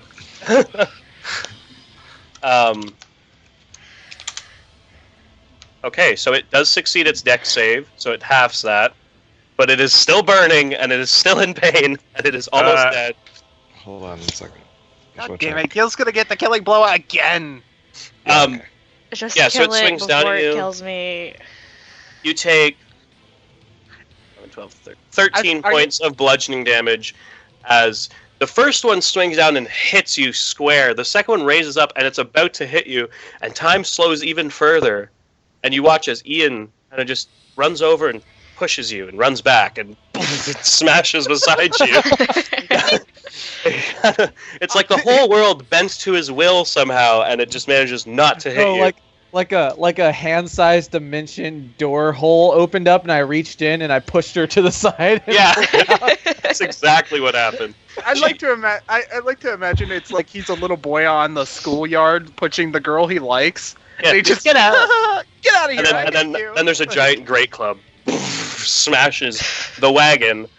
The wagon is just obliterated at that point. It is just Aw. smashed to pieces. Where's I the saw Something that. horse? like that, right? Wow, that's I'm not paying out workers' comp. He okay. can make Gil. another. He can make another. Not that it matters, but he can make a saving throw again. Oh, he does make his wisdom save with an 18. So ha, he is no longer slowed. You better kill him soon, which I'm sure you will, Gil. I mean, Yeah. I can't have that much health left. I mean, come on. Yeah. Then up, Alright. or I need to still do more. You still need to do more. Okay. You still need to do more. Oh, there we go. Now you have it. How would you like to do this? Chop him in the dick. So, do we want a giant dick? Do we want to go? No, no. you we could don't. put it in the bag of holding. Ugh. Never mind. Okay, so as it brings it down to smash on nil, I'm Okay. gonna jump up on like Colossus. I'm gonna jump up on the weapon and like start running up the arm and Oh, just no. like slash its throat. Oh my gosh. Okay, so the weapon is still on the ground. Just as his speed is coming back to him, you jump onto the club, run up its arm, and it swings upward. You manage to stay on because of those magical slippers. You come right up to its neck and just shing, blood everywhere as the giant just lands on the ground. All of you alive, bruised, but alive. Very bruised. I'm very healthy. Very bruised. That's the first combat I think we've all been hit at least once. In a while. Is Tail's that fine. age effect permanent? That age effect is Yeah. permanent. Oh shit. You have aged 6 years. Yeah, but like you still Uh. live to like past 180 as a half elf, so it's not a big deal. You live to like a couple hundred years or more. I thought it was 150 for half elves. There's like 180. They can. It says it can exceed 180. Okay, wow. So you can live to a couple hundred years. So it's Hell, only die 6 of years, Coloxes. but it's still a little sad as you just realize you've lost 6 years of your life. You might have an existential crisis. Who knows? Would I even Anyway. know? You felt energy kind of being sapped from your body and like a changing of sorts, but you have no idea what happened. I do have a question. Is it like oh, I'm just suddenly that much older, or did that much like time pass and like now I have a beard? I'd say Actually, your elves hair. don't grow beards. Damn. No, it. elves don't grow beard. I'd say you may have flecks of gray in your hair or something that you never had before. It's salt Hey, I and think you pepper. got It's some the gray same. hairs. Distinguished. Can I can I cast Cure Can we- Wounds on myself? You can cast Cure Wounds on yourself. Okay. Kale, Can do we you want tell to what leave kind the of- wall of fire there? Maybe just for a minute. Okay. Just like watch it and chuckle. Oh my god. Can we actually tell what kind of half elf Ian is, like, by looking?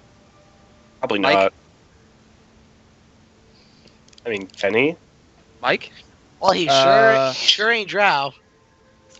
You. I That's mean, his twist. maybe. He's half drow. I don't know how distinguished would I don't think they're tell that between different. elves. No, but they do get, like half or like wood elves tend to have, they tend to be more slender, built towards agility, and like high elves are like have really defined Toity. facial features. They're Well, I guess you could say that. I mean, well, I- his hair literally is nothing. black now because he dyed it, but originally his hair was really bright and silvery. So that's a trait of aquatic elves. There's Yeah. an aquatic elf? There is Yeah. aquatic half elves. I don't know that. I don't have like the bluish skin tint thing though. That's only some of them. That's the lower class. Oh god. Okay. Okay, so as you I don't guys wanna hear take a it, minute, mongrel. you guys take a minute to patch up your wounds. Of all this kind of dusts herself off, and she kind of looks over and she's like, "Kale, that is really cool fire. That is really cool." It's really hot, actually. Could you put that out, Gale? Shut up! Oh, right. Clap my hands and it disappears. And it's just gone. It's just poof, there's a little smoke behind. Let's I'm always this kinda- wagon. What level are we, by the way? Are we 9th level yet? You're 8. You're still 8. You'll be Been 8 for a while. Let's Um, let's get the wagon fixed as quick as possible. We should get through here as quick. I don't want to deal with more Yeah, giants. I don't think I can take another hit like that. Avalis kind of says, "Yes, this is troubling. This isn't exactly what I was hoping to do. I wanted to save energy. we have another car wagon still? Oh, we had two. We have another wagon. Yeah, We have You know one what? wagon. we can pile onto the wagon. We'll be fine. The horses are okay. Some of us can ride horses. We'll be I fine. can ride. no, I can wait, ride the horse. The one that could had I- the smash wagon. Okay. Craig, how bad is it? Oh, it's literally pieces. Oh, god damn it. You cannot mend it back to normal. No, I was thinking I would actually get the tinker for a little bit. Damn it. I mean, you can try. I'd It's rather going to take you not some stay time. in. Look, with enough We don't got duct time. tape and WD-40, you can fix anything. Avalos is like, I'm sure you can, Mr. Handsome and Regal now. What happened to you? It's like you aged 6 years or something. Oh, I was sorry. I tend to keep an illusion up for, Anyway, so I press the digitize and make me look like that didn't happen slightly. Okay. I was like, you know what? You've already seen it now, and then I stop it. Okay. She's like, well, why don't we continue on? What? Don't judge me. Ladies wear high heels. You're not wrong. And she kind of nods. Let's keep moving. I'm gonna summon up my phantom steed. Okay. The spectral only an force. hour.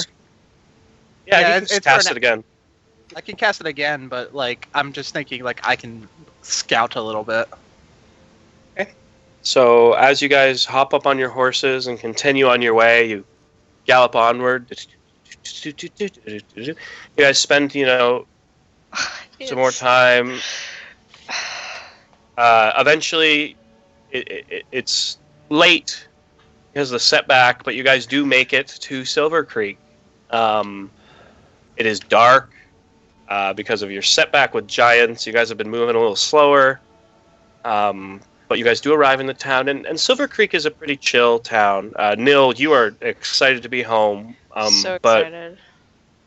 you kind of look around. You see it's a quaint-looking town. Like there's not much in it, except for this big, round, red stone building, which is, as some of you would know, is the Chamber of Unity. And it is impressive to see. It's like big, and Avalos is kind of like, listen, deliberations start tomorrow. Why don't we all get into our rooms for the night and just rest this off? Because that was a hard day. Sounds like a great idea. Hey, intern, I say, and I look at Nil. Unload the bags, and I walk inside. Oh my god. I walk over to Nell and he never gets any better, and I pick up a couple of the bags and I start. I was gonna take one of his bags Literally and just put it never. on the ground. Okay. You take one of Ian's bags, put it on the ground. And It's a just crate leave of it. I kolaches. just leave it there. No, he doesn't have any kolaches. Don't start. He doesn't Oh, have yeah. kolaches. Oh yeah, you spent them all. I ordered some more. Yeah, but we haven't received them Yeah. yet. Yeah, they're not Yeah, I here told yet. them to send them to Silver Creek, so they'll be here soon. You guys take some time, unload, and are situated in rooms. And this is actually going to be important. As you guys step into the Chamber of Unity for the first time, and it's nice and wooden, nicely furnished floors and walls. It's really pretty, quaint, very, very nice. You guys eventually walk through, getting a feel for the place, and you see these two giant double doors. And Avalos is like, and in here is where we will be deliberating tomorrow. I'll show you, but for now, let's rest. And so she leads you. There are two hallways in the building from the main room. One obviously to the right, and one to the left. And there's bedrooms in either one. And I actually do need to know who is sleeping on which side, because it's important. So Just trust me, it's important. it's important. Trust me. So there's extra rooms. There's more rooms than enough for all of you, because there's more people coming, obviously.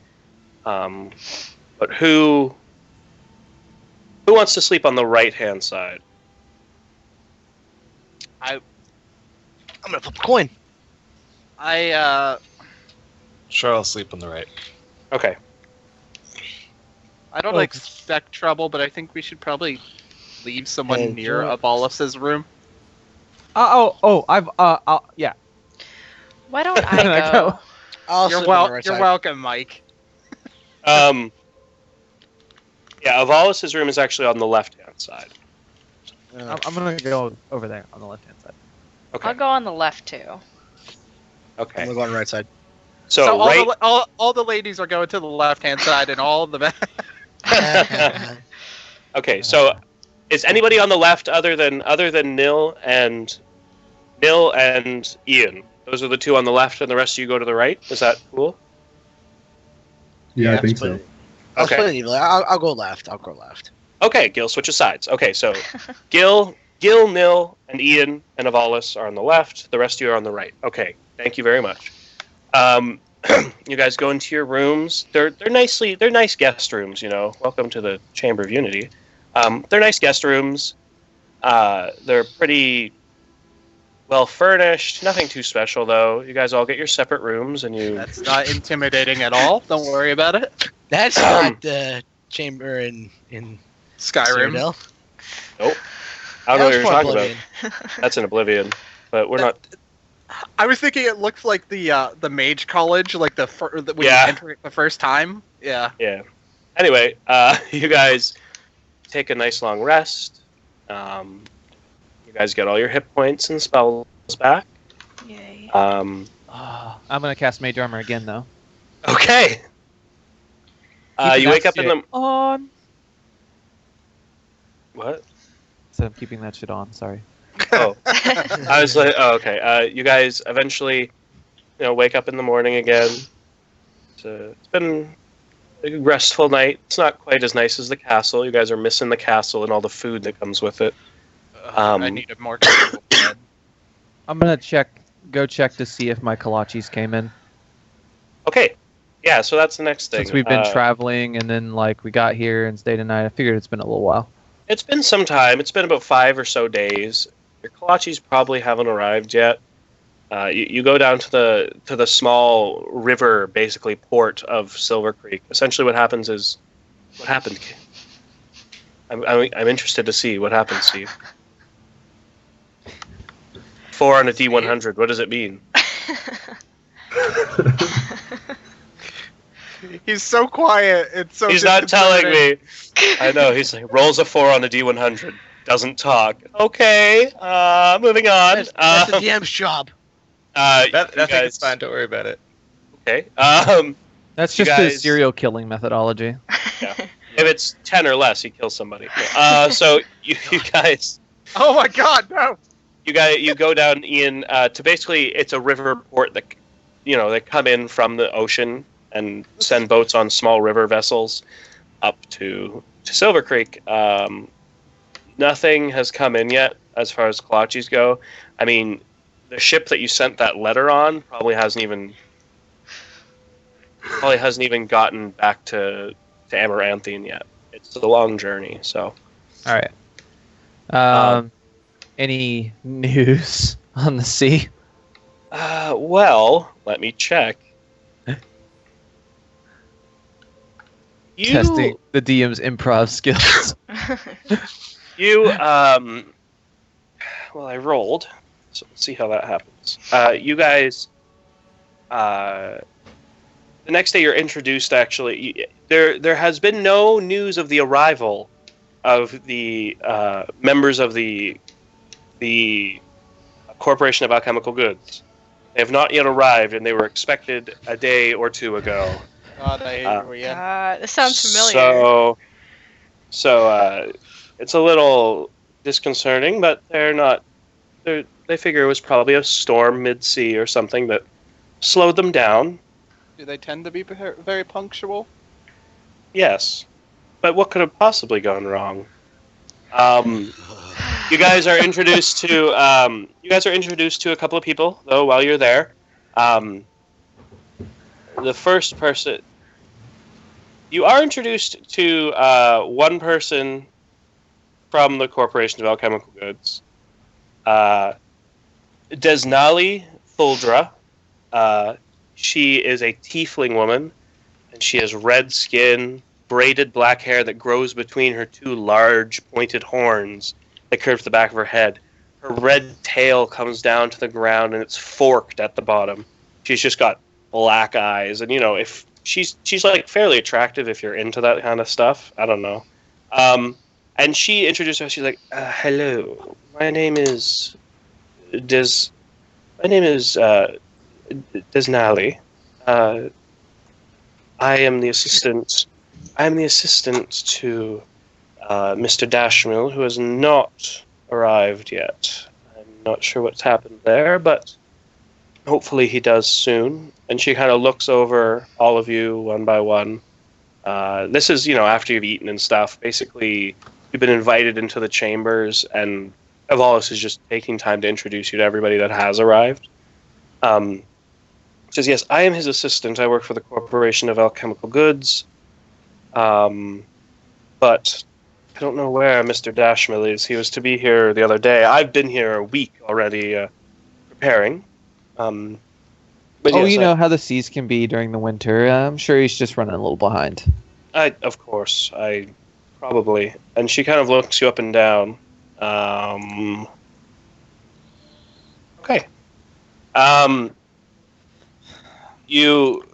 The next person you introduce to is a golden dragonborn who he steps forward and he says, "Greetings. My name is Calrock Blazestone. I am the Master Treasurer." No, from Malona, actually. I'm the Master Treasurer of Malona. And I look forward to settling this dispute. Hopefully, Mr. Dashmill will arrive before the day's end so that we can actually begin our deliberations. Sorry. Hello. I look forward to discussing this with you. Hopefully we can come to an agreement. Oh, sorry, 1320. And he looks over to you, Amir, and he nods, and he says, "You are the Galvan boy, are you not?" That is correct. Indeed. Well, I'm glad we have somebody of Malonian descent here as well to help mitigate. He kind of nods. You're also introduced to his bodyguard, who says nothing. He kind of says, "This is my security detail. His name is Redden Fourstep, and he will be assisting me." And you see before you a man in tight leathers, and he's standing there. On his belt, he has a hilt of a dagger. No dagger, actually. A hilt of a dagger, as well as a short sword. And you look at his eyes. His mouth is actually covered. And one of his eyes is red and pupilless, and the other is blue and pupilless. And he's got, like, shaggy blonde hair, and he kind of just looks at you all. What race? No. He looks human. He looks to be human. Maybe half elf, actually. When you give him a better look, he's probably half elf, actually. I would say he hides his elven features, but you probably notice. He kind of nods, doesn't say a word. Looks over at Blazestone and nods again, and just kind of steps back. Blazestone says, "Yes, he's a quiet, but he does his job. I trust that you'll understand that." I do hope we can get these deliberations done very quickly and with expediently, but we should be very cautious. I agree. Although we can't do anything until Dashmill himself arrives. It's ridiculous. Yes, quite a shame. Well, Until then, Neil, what's there to do around here? Not much, to be honest. Do we know Nils from here? Have you mentioned anything about It that? was on a resume. I didn't give you a resume. Oh, really? I recall seeing one. Odd. You are introduced to two other people, just Miranda Julianos. She's a female human, long black hair, blue eyes, and she's a representative of the Julianos family. She also introduced you to her friend, a half-elven man named Lindir Adelast. He kind of nods to you all, and thank you very much. I'm very happy to be here and to help with the situation.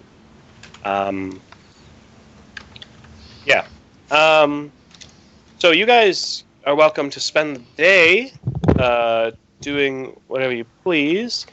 It may be some time before Dashmill arrives, it seems.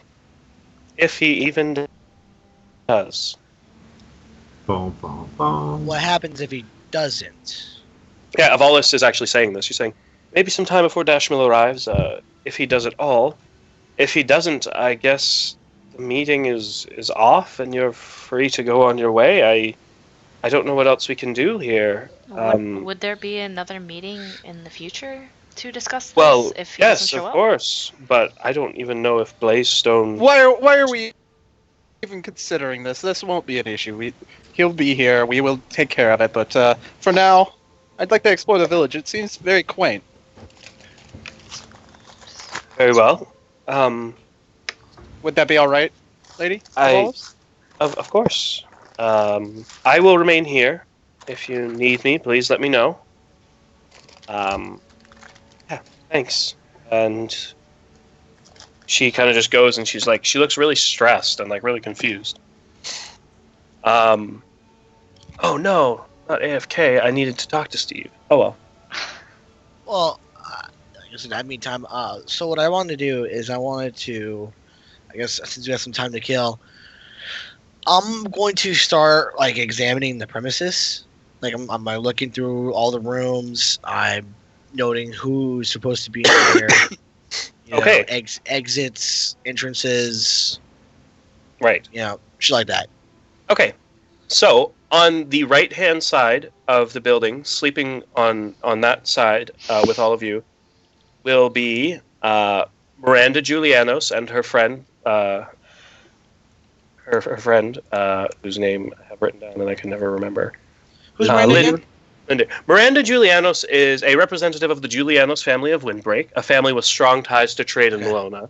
They are not the noble family of that city, like they're not the governors, but they are higher up and very rich and wealthy, and they are they're basically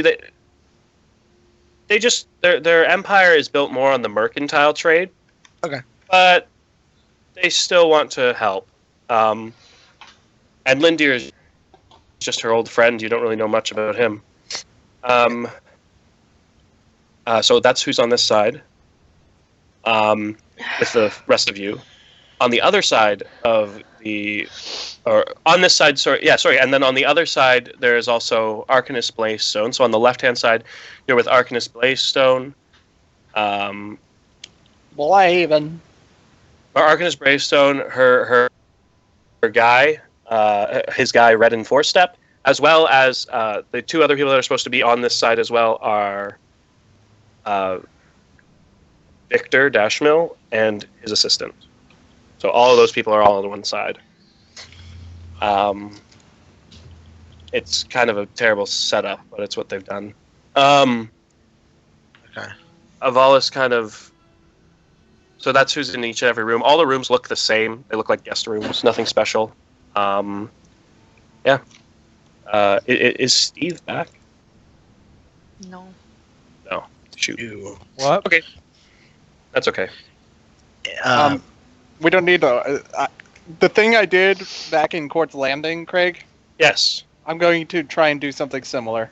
Okay, when the evening comes or just during the day? Just during the day, because I mean he's not here, so. Yeah, it's easy enough. You find a. Yeah, do you want me to say it, or do you just? No, I mean, unless it's gonna come back, I don't care. Like you can say it if you want. I don't care. Oh, it'll come back. Well, then, Yeah, no, I'm not going to say it. You know what happens. You do manage to find a young man, and it's just like a boy, and he looks, impoverished, and you do that thing, and then it's over. Okay. That sounded really bad. Murders them in the alley or something. Wow. Turns out it was one of my little brothers. Well, anyway, That was interesting. Actually, Damn it, Craig. Cue Law and Order theme. oh no, what have I done? Okay, Should I just say it? sure, you can if you want to. It's better because we're in video format, and it's fucking weird the way you left it. Okay, fine. You go, you find a boy, and you give him 200 gold pieces from Aylin's leftover money, and you tell him an angel of Sarenrae gave it to him. And he smiles, and he's like, oh, thank you, Sad. And he's like a poor boy. And he runs off. That sounds even worse in my opinion, but okay. Doesn't sound worse. It sounds worse than me fucking murdering a little boy in an alley. What? Where did the angel touch you? Oh my gosh. No, he gave I him gave you money. 200 gold. I know. I'm joking. I'm fucking you. Okay, so Oh my god. anyway, that happens. I hate Anything else anybody wants to do? There's not tons to do. Oh, good. Steve's back. Okay, Kale. Hmm? As you guys are taking the day to wander around the town, just kind of waiting for Dashmill to show up. You don't know where he is. As you're kind of off on your own, just doing your own thing, walking through the town, being Kale, just, oh, this is great, having a day. A man approaches you. He's a man, and he's wearing a hat, like a.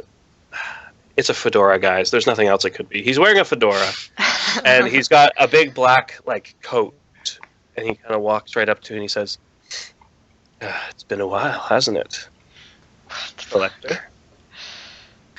Who are you again? Well, listen, nobody's heard from you in a while.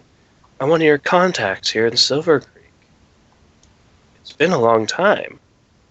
Where did you go? You know. No, I don't.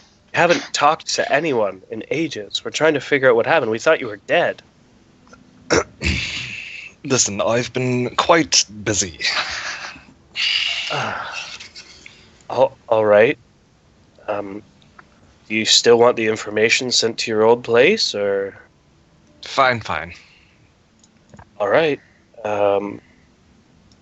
Listen, you should really try and send out some sort of message to people that you're not dead. I mean, you haven't been at your place. Nobody's been able to find you. What town are we in, by the way? You're in Silver Creek. So if you look on the map, it's close to where your old place was. Fairly close. I see. So you're kind of, back when you ran the,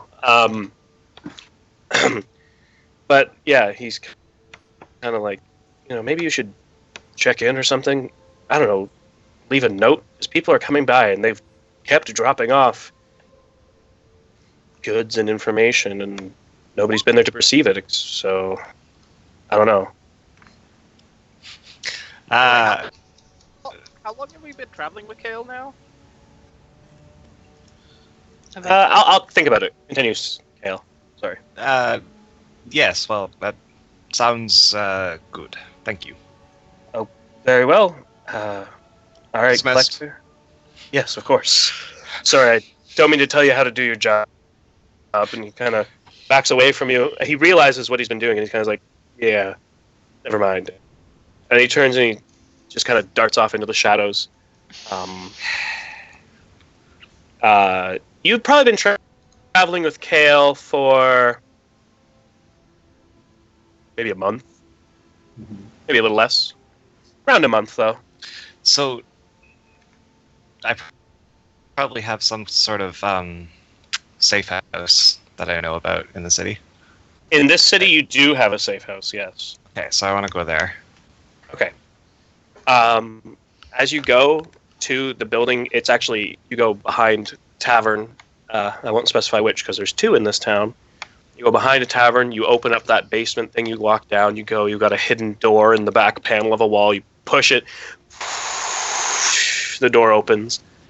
You walk through, and inside you find one of your many safe house, quote-unquote, offices. It's got a desk, it's got carpet, it's got, wine.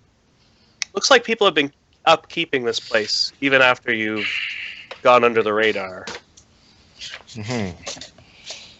I see. Give me a second.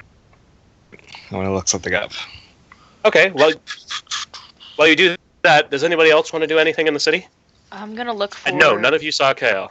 I'm gonna look for any of my siblings that might be roaming around the town. Okay. You do find a couple of them. Just they're kind of laying around. They see you and they're like, "Ah, it's Nell!" And they go crazy. You see the twins. They run up and they start they just you a big hug, and they're super excited to see you. Hey guys, how's it going? Pretty good. Nothing too exciting has happened since you've been gone. Where have you been? Well, I've been traveling around and fighting monsters and stuff, and You want me to roll a D100? Oh, no, you're rolling it. Okay, yeah, I mean, that's crazy, Nil. Why are you, you're crazy. We got the money you sent us. Oh my goodness. Mom was so happy. It's been great. I hope it'll last for a while. I'm Oh my planning on goodness. getting more. But More? yeah. You should have seen Mom. She broke down. She was crying. You should come home and see her. Where have you been? Unfortunately, I have business right now with some people that are very important, and I will definitely visit later, though. Oh, all right. I'm really happy. We're really happy to see you. And the brother kind of goes like, "Yeah, we really are. It's good to see you, Nil." Kind of gives you a high five. Ian calls over. Hey Neil, what are you doing standing around? Hand out these flyers. We're not paying you for nothing. Hey, do you guys have maybe a rock? those kids can help too. Hey kids, Oh. y'all want to make some gold? Hey, We love rocks. Can I borrow one of your rocks? Yeah, and he hands you this really nice shiny rock that he probably collected for a rock collection. Can I have a rock that I can throw? Can I have a small Oh, rock? those are my favorite kind. And he reaches down and just hands you a rock from a pouch on his belt. I'm gonna peg it at Ian. Okay. Make an attack roll. So just roll a d20 and add your dex modifier. He completely deserves it too. Okay, I'm coming back to you, Steve. What's your dex mod? 4. Okay, so 18 to hit, Ian. I'm gonna and then shield. You're gonna use shield. All right. You see Nil whip around and throw this rock. It just comes flying. You full speed. He's kind of and you raise your hand and it launches off into a corner and Good one, Neil. you see the twin. You see the another cat. It's the same cat. Yes, it followed you. You see Rin. She's kind of like, "Whoa, you're good at throwing stuff." It's kind of my job. Oh, cool. Well, yeah. Hopefully everything goes well. It was good to see you. Why don't you guys hurry home? I'll give you a big hug. We will. And they run off. Steve, back to you. Kale. And then What I did you hand like? us some flyers. Okay. Is there anything of significance in this room? In this room, you've got your writing desk, and there's a safe in the back corner of the room. You have a safe in every single safe house that you have across Bostia. And this safe is here. You know that you probably would have stored some emergency stuff here way back when. The last time you were here, but other than that, there probably wouldn't be any information dropped here. Anything that would have been dropped would have been at your actual house, outside of Finta. So, Lovely. I set everything on fire. okay, so the whole room you just gonna set everything on fire? Yep, and then I calmly walk out. Okay.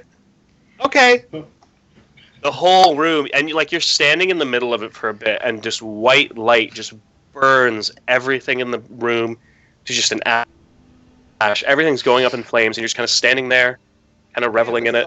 This is where we find out half our party are fucking evil. Are you taking anything out of the safe, or are you just burning it? Nah. Okay. I'm just gonna walk down the street quietly, humming to myself. Okay. You do that. Good to know. Roll the Wow. hum. Roll to... yeah. Roll performance check. Everybody notices you're burnt. No. Anything else? No, I'm just kidding. Does anybody else want to do anything while in city? In Silver Creek? There are flyers everywhere. Just literally everywhere, yeah. On the Unity building. Okay. The Chamber of Unity. There's clearly signs that say post no bills, but you do anyway. The day kind of winds down. It passed noon, long past when you were supposed to start deliberations. It gets to about 5, 6 o'clock in the evening when you see a boat coming down the river.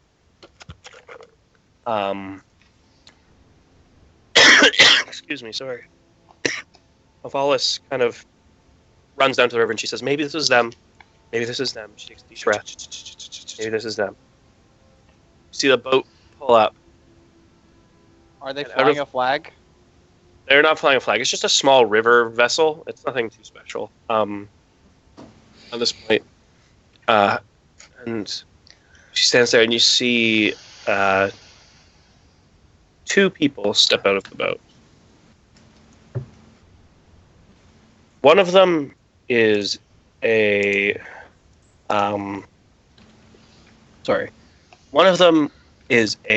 human male. He's bald and clean shaven, like just no hair on his whole head. Brown eyes, and he's big and stocky and tall. And he kind of steps forward. He reaches down and he helps another man out of the boat. And you see as soon as the man steps out of the boat, he kind of nods and he punches him in the face. Like you see the big guy punch the littler guy just square across the nose. And he just falls unconscious to the ground.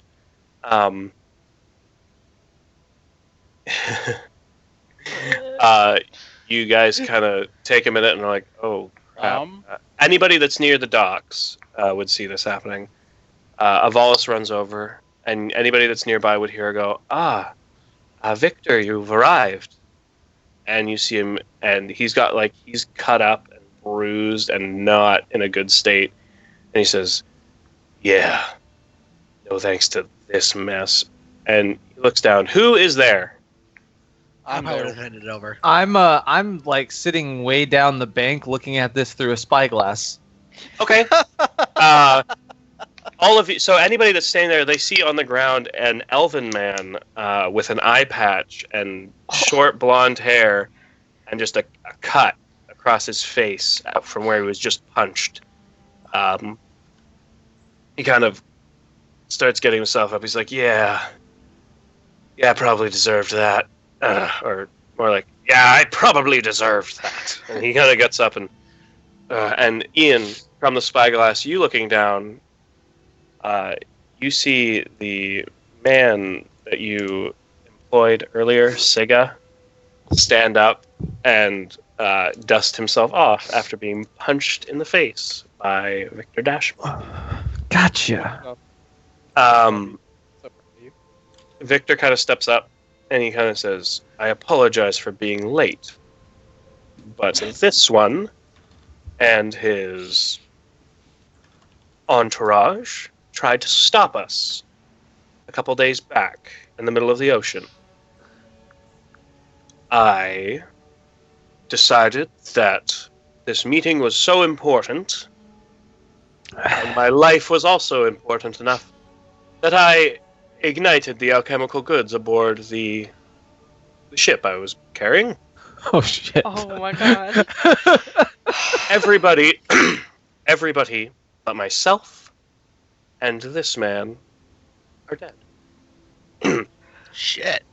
And I imagine you're probably very hungry, so we should. I am very hungry, and I am very ready to deliberate. Should we take care of this elven man for you? Absolutely. He kind of looks down and he says, yes, please do. The shackles of dimension bullshit come out. The dimensional shackles shrink there around his wrist. Don't do that. They I'm shrink. saying to myself. They shrink to the perfect size to fit his arms, and he's like, well, crap. Well, crap.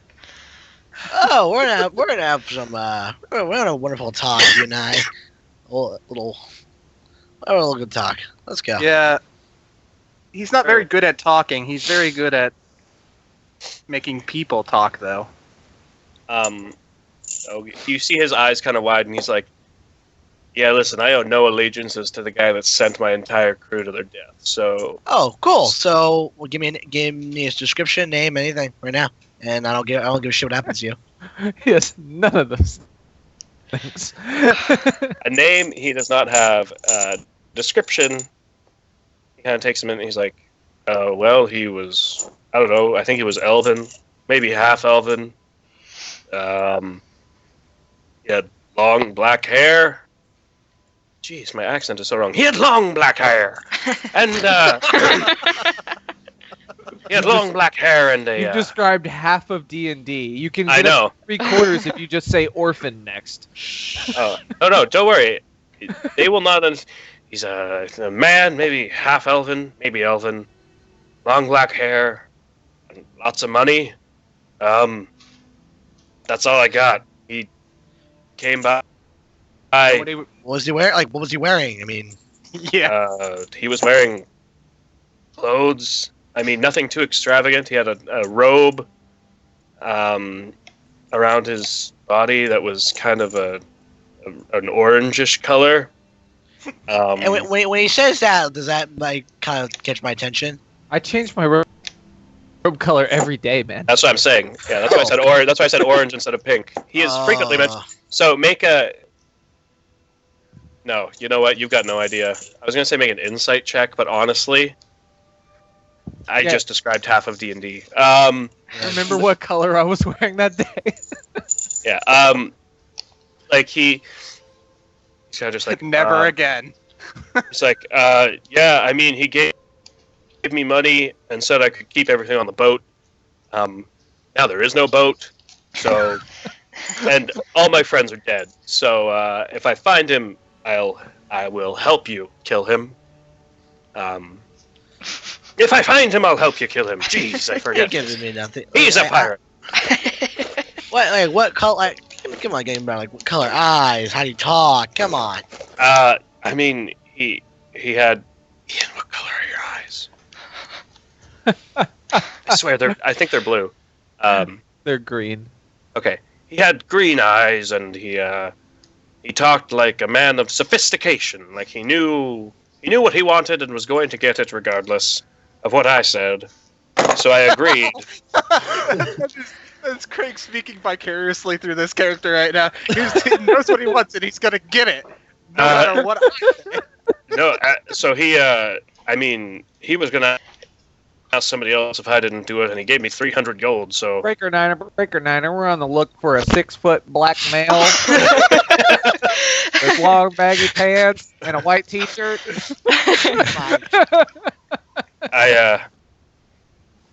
I'm sorry I can't give you more. He gave me a lot of gold. I didn't really ask his name. I'm sorry. If I see him, I can point him out. Why did he want you to raid the ship? He said it would be beneficial for both of us if it didn't arrive here in Silver Creek. And by beneficial to both of us, he said I could keep all of the alchemical goods on it, and he gave me money. So that happened. So nothing. He gave me the description. Nothing's clicking in my head. Pardon? So nothing's clicking in my head. Okay. No, no, not really. I mean, even in Court's Landing alone, the amount of people that mentioned that name. He also said, "Oh, and he hired me out of Court's Landing." If that helps, I don't know. That's it. Yeah. Okay. It's really like Ian is one of the most stereotypical looking people like ever. It's rough. You're not gonna know. Well, I mean, he mentioned like how he talks. I feel like. Okay. So I'll kind of look at Cyrus. Well, what? And so I'm gonna keep holding him. And I'm gonna take him to where my quarters are gonna be. Okay. I'm following them in the eyeglass. Okay. Nil, you.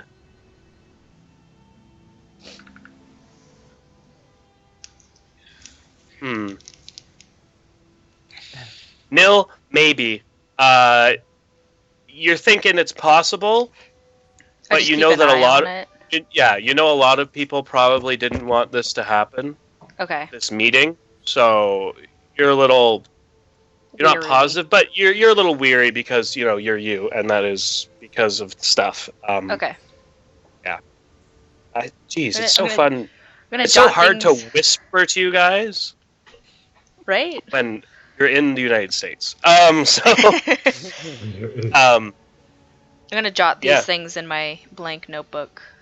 okay, yeah, for sure. You guys eventually make your way back to the Chamber of Unity with Victor and What's your name? me. I'm Siga. I am a pirate. I am a captain. I was a captain. Now Yeah, my it crew was. is dead. I am just a pirate now. Dang it. Well, I mean, you don't have a ship, so you're not really a pirate anymore. You're kind of just A guy You're with right. a patch. I'm just a low life now. Thanks a lot. yeah. I right. don't no know how problem. it feels. To be fair, this wouldn't have happened if you didn't take that lifestyle from the beginning. Well, to be fair, I used to make lots of money, and now all my Used friends to. are dead. I know. I'm in a crappy situation here. This isn't helping. He just stops talking at that point. Are we in this room now? Yes, you're now led into this room, unless anybody doesn't want to come in. But Avalis is anxious to start.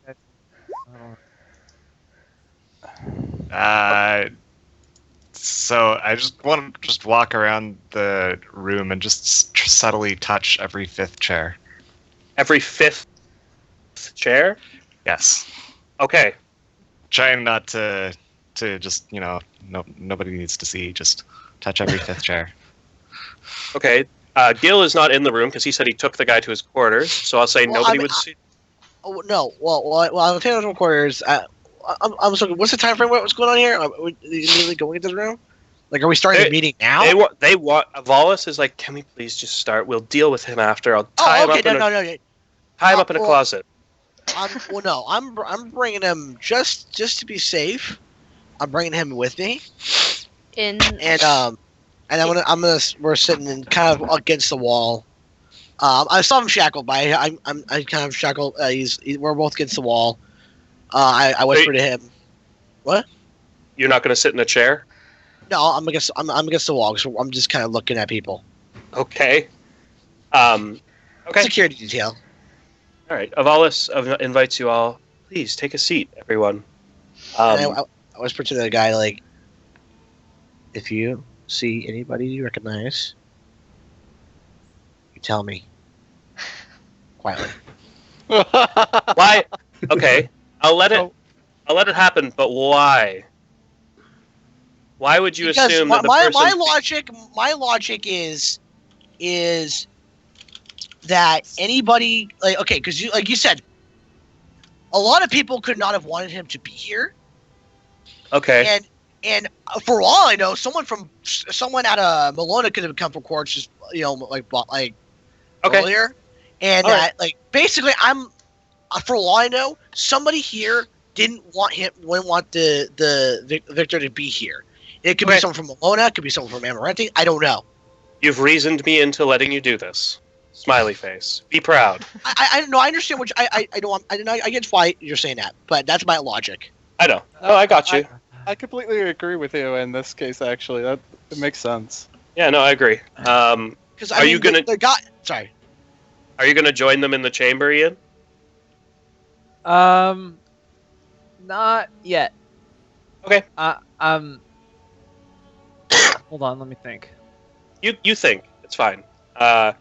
He steals Hey, my hat. You know what? I said I was following them in the spyglass, so I probably shadowed Gil back to the place. Okay. Okay.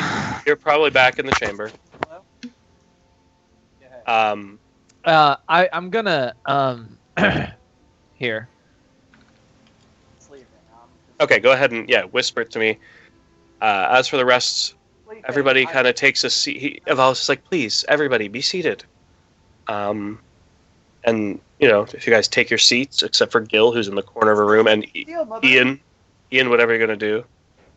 Okay. All right. Ian is nowhere to be seen in the room. The rest of you, Ian does not show up.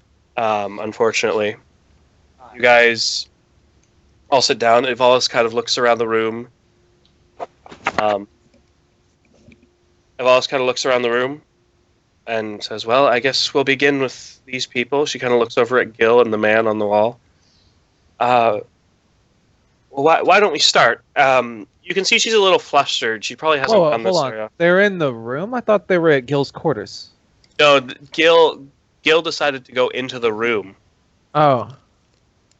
Into the big chamber of unity. He's sitting on a wall, not in a chair.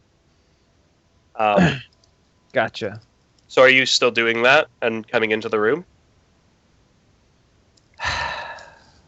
Let me think. Be committed. Take your time.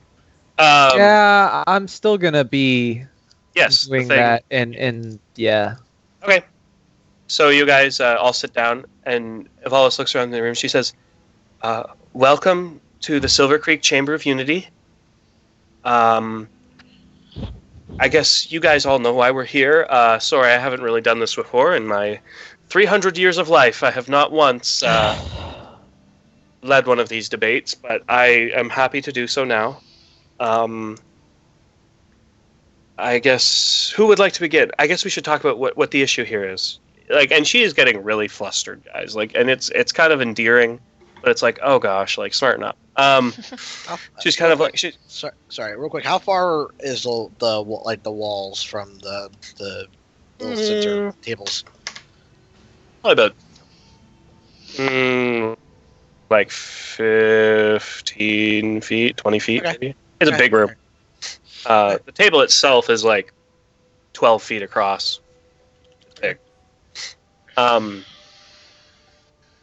want to know what the heck Steve was doing, but okay. Can you whisper to me what you did, Steve? I'm curious. So you guys, so Evalis is like, okay, listen, basically what's gone on here is the tariffs have been raised to a very high value by the Empire of Melona for goods coming in to the kingdom. The tariffs are fairly high, and the Corporation of Alchemical Goods is no longer willing to pay such tariffs to have their goods exported into Melona. We're here to discuss possibly lowering those tariffs or coming to some sort of agreement so that we can, move on with this. And Blazestone immediately says, yes, I agree. We need to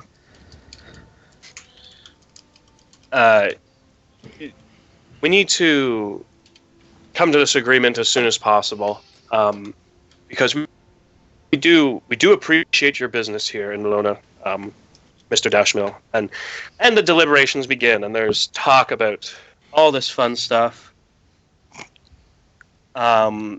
This is Mike's session. He needs to. Well, no, Mike is doing stuff. You guys are talking. Gil, you notice. Oh shoot! Slash. I hate whispering. Didn't you just say you loved it? No, but I can't. I don't like type whispering because I can't talk and type at the same time. I understand it. It's hard. Yeah, I feel like it's hard to tell a story and type at the same time. I'm used to it now because of work, emailing people and talking at the same time. It drives people crazy because they're like, "Is he focused on me? Is he not focused on me?" Oh no, that's great. Yeah, not smile.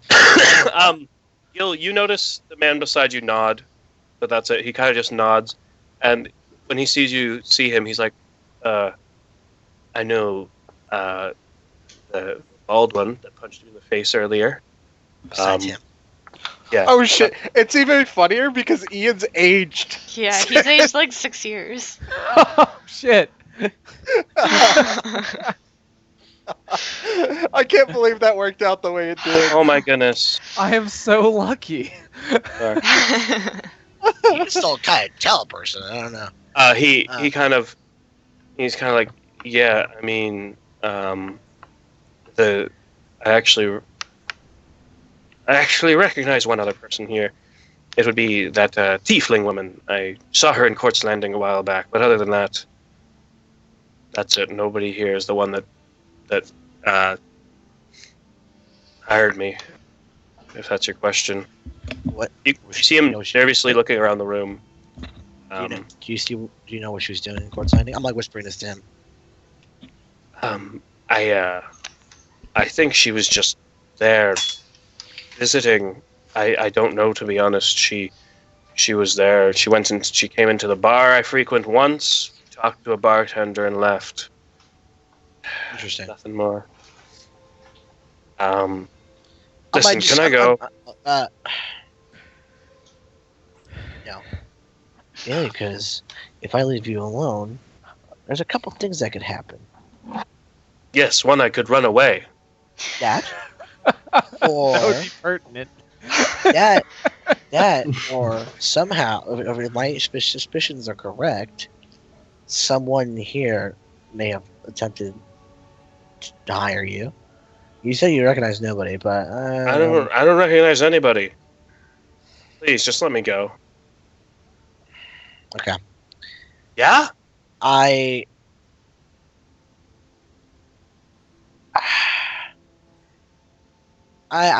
take out the shackles and I tell him get out of here. He's like, "Oh, you're my favorite person," and he actually says it like out loud. And you see Victor turn in the middle of the deliberations, and there's like lots of talk going on, guys, about. It's super boring. Like, you guys are so bored. The only person that might be relatively interested is Amir, because politics and like, oh, I'm a noble, yay. Well, but, I mean, do I see him like kind of look at it? Yeah, Victor turns around and looks, and he says, "Where are you letting him go?" As soon as that happens, you just hear a clap from across the room, and it's Cyrus's face palming so goddamn hard. Like, boom! You still want him? Oh yes, I plan on taking his toes off one by one when we're done here. I mean, I want to have a chat with him later. Oh, nice. That's out of my hands. Yes. I reshackle him and I'm like, I let the security stay here. He's kind of like, crap. Hold on, he sits Craig. down. Should have ran. Yes. I have a reaction to that. Uh-oh. He's typing to me. He's been typing to me a lot, so... Well, I had to undo it because there was an error. It's like the first couple weeks Mike was with us again. Yes. Whisper, whisper, whisper, whisper.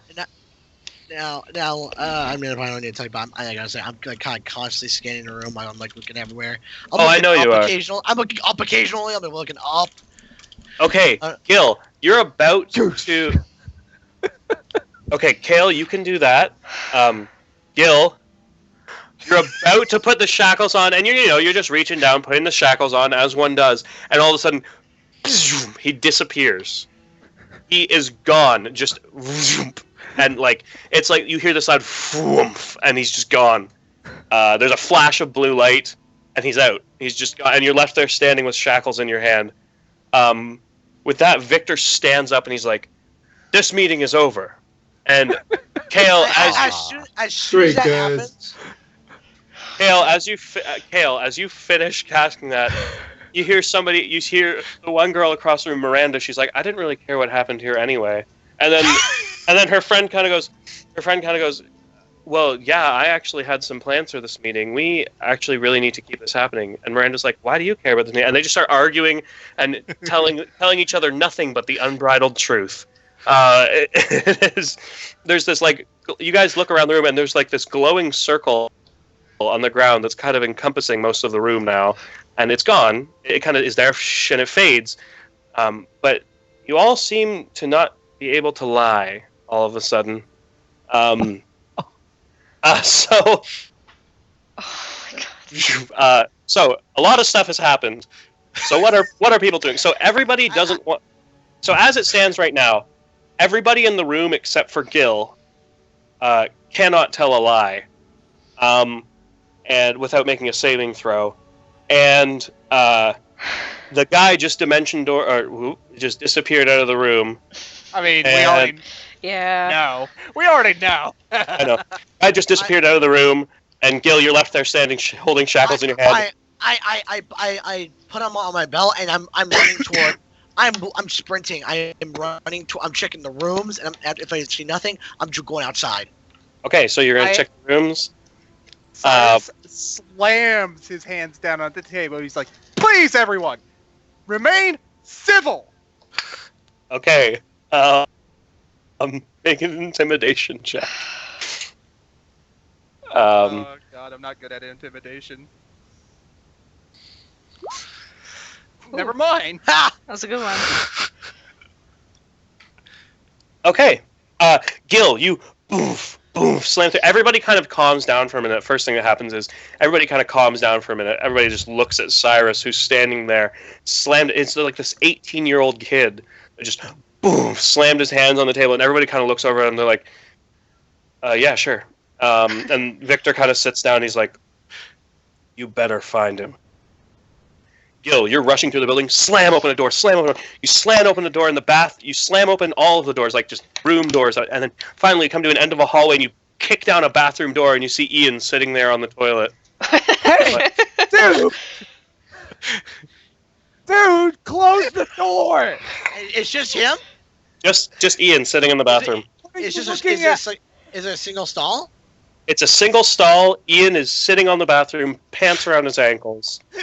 I was like, oh Jesus. Okay, and I close it. I close it, and I'm running outside the building and I'm looking around. Okay. So press the digitize. Hey, how tall is the top of the building? Sorry. Okay. The building is, I don't know. It's like 3 stories tall. What the fuck is happening with this session right I'm like running up the top. I'm like trying to get like climbing up the top. I'm like looking around, like I'm trying to like get a vantage point to try to find this guy. Okay, make a perception check. Fuck! Don't fail me now. Do not fucking fail me now. It fucking. You look around. All you see are people walking around the town getting ready for bed as it's nighttime. You see the sun going down. Well, the sun is actually probably down at this point. To take away the dimensional shackles. You had to. You see the river rushing by. I mean, it's just a quiet evening.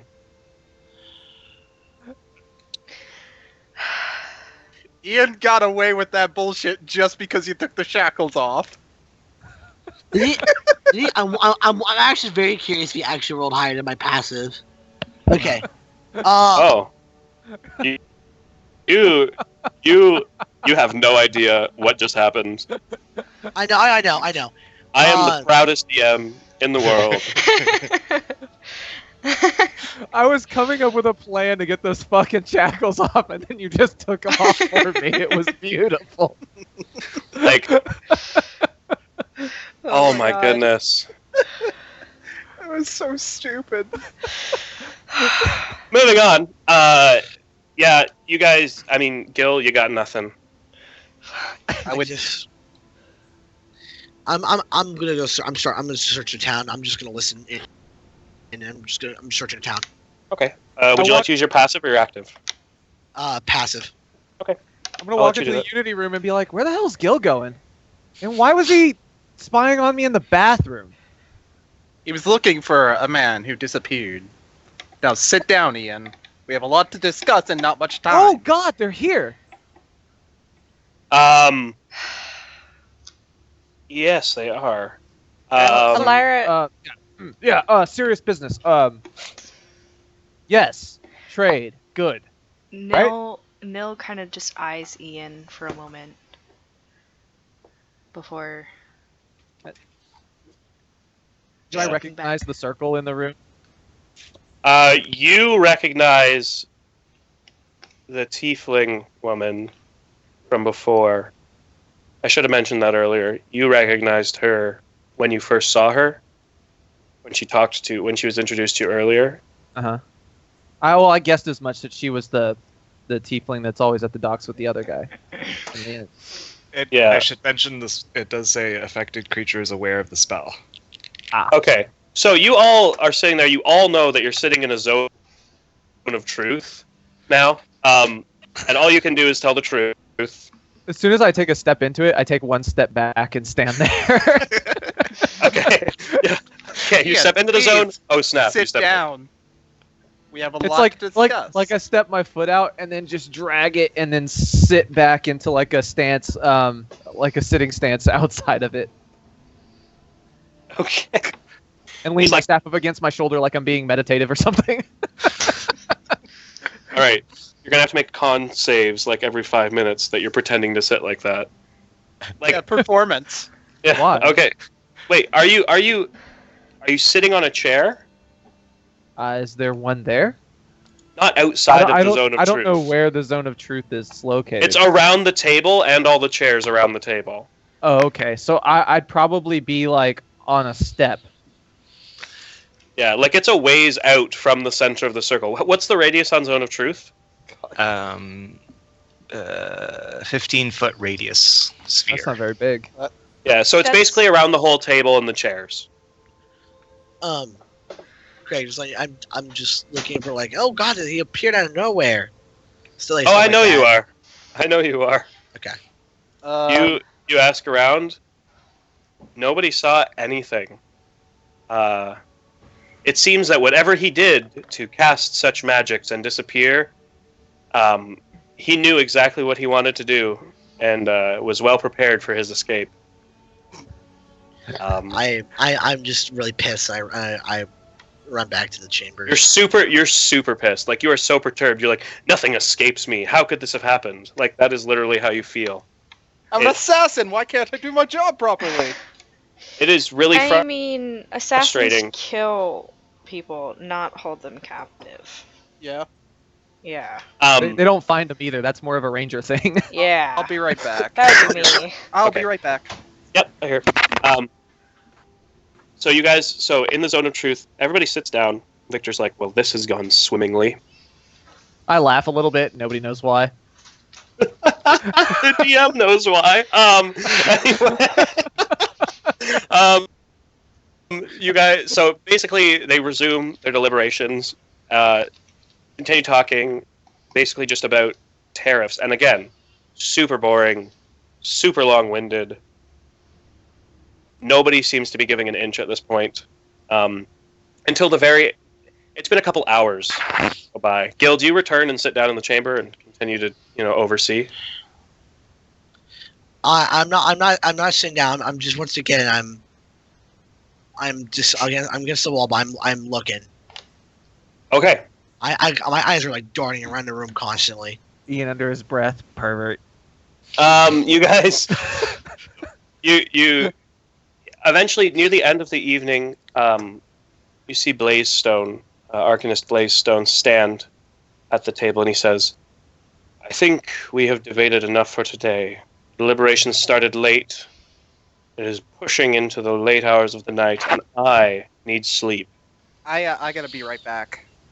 Okay, that's fine. And I need sleep. Would the rest of you agree to this? We can continue in the morning. I am beginning to see the point that the Corporation of Alchemical Goods is making, and I am starting, I believe after sleep and after some messages that I will send to my colleagues, I think we can come to an agreement tomorrow morning. Is everybody in accordance with this? Sounds good to me. Yes. Sure. I walk over to the once this is over, I'm gonna walk over to Victor. Everybody takes a minute. Everybody rises and steps away, and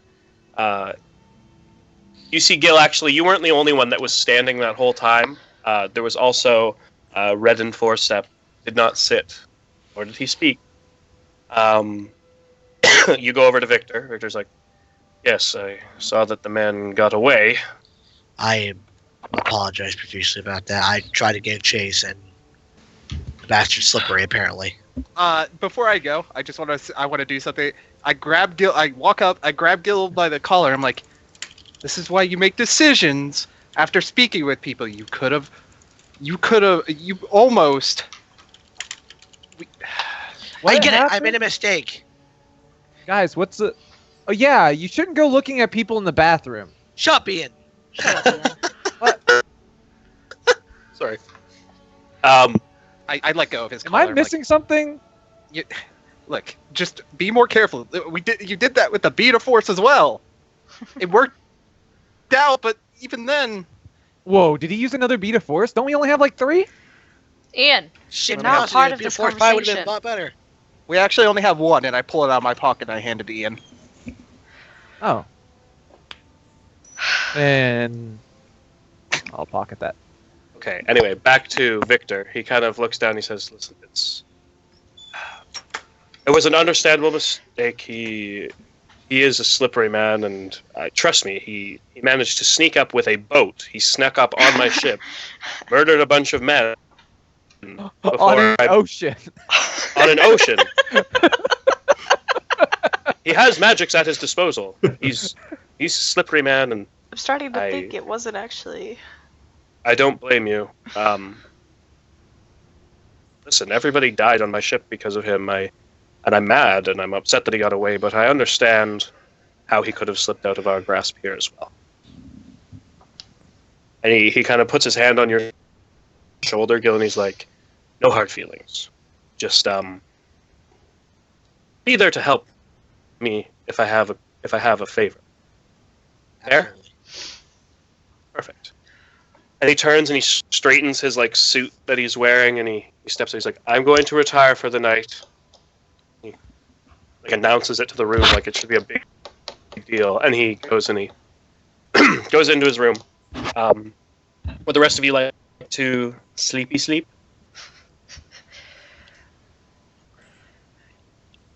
I'll just head off Yeah, to I the guess room, so. but not Okay. not sleep yet. Yeah. I'm Okay. So, a couple of things. wonder Are what Oh, go ahead. at some point during this trip he would introduce himself to Miranda Julianos. Okay. That's there's no conversation. He just wants to. Okay. For sure. She, graciously, she's like, "And I'm Miranda," and she introduces herself and nods. "Good to meet you."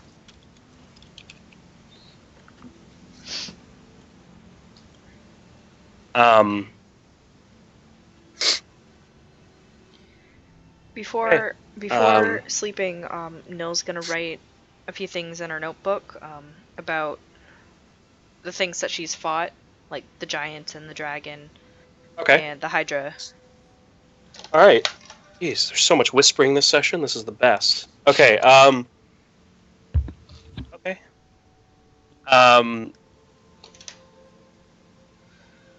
But we're going to sleep again? I guess. Yeah. A lot of stuff happens at night. Oh. Okay. Oh! That'll be fun. Ian, make a perception check. Gil, make a stealth check. Holy crap! So What is going on, involved. guys? There's so much stuff going on, guys. And I feel so. with cloak, we'd have disadvantage with my cloak on. Oh, I know. Oh no, Ian's perception check is not for that. Okay, I'm just letting you know in any case. I'm assuming you mean Kale, Steve. Look, I'm 2 steps Yeah, ahead of you, Gil. sorry. Okay, so Ian, you do see. Oh, how can I write? I'm just gonna say. You'll know what I mean. You see an emergence, and somebody and they leave. They walk off. Away? Free. Yeah, away. All right. Distance? Oh my goodness! Like a long ways, like the edge of your spyglass vision.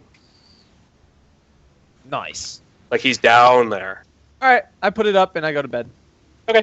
Jeez, you guys are ridiculous. Okay, so in the night, a lot of crap happens too. So I have to go through my list of stuff that happens in this night. First thing that happens. Oh. Okay. What? Oh, okay, I'll whisper this to you. Okay, oh my gosh, there's so much stuff. This is my favorite. Okay, so, First thing Imagine that if, this, happens. if we were actually sitting around a table, we'd all be crowded around Craig, whispering in his ear. Oh my gosh! Does it actually? Do you want to? Do you want to reduce that, Kale, or are you good with that? No, that happens. Oh my gosh! Okay. Oh man, what's going All on? right. First thing that happened. Right? First thing that happens in the night. Step 1. Ian, there is a knock on your door. Who is it? Yeah, no, I get that, Kale. That's brutal. Okay, Gil. Okay. Gil, I'm gonna mention this to you.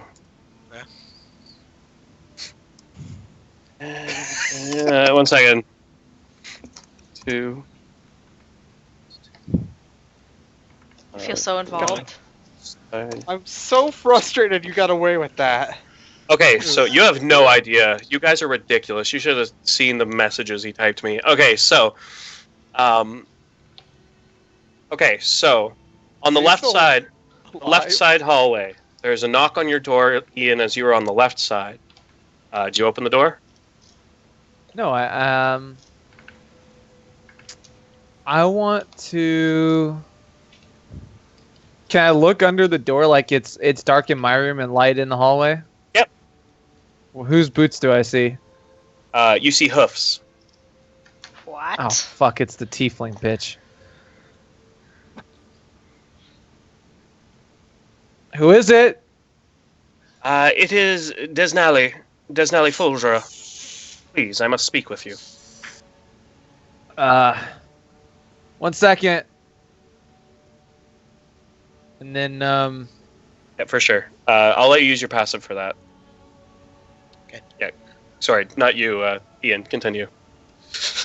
I ready, my other hand to cast a spell. Okay. And I use one hand to nudge the door slightly open. And ask regarding the fact that you owe my company 10,000 gold pieces. Oh, with and I interest. close the door.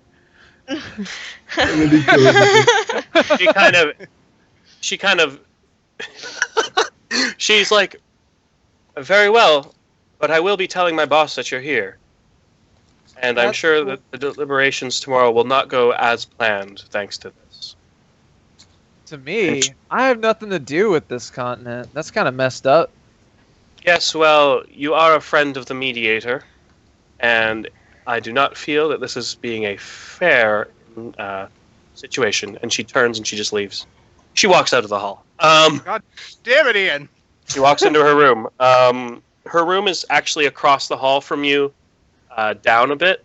How late is this? This is like midnight. Okay.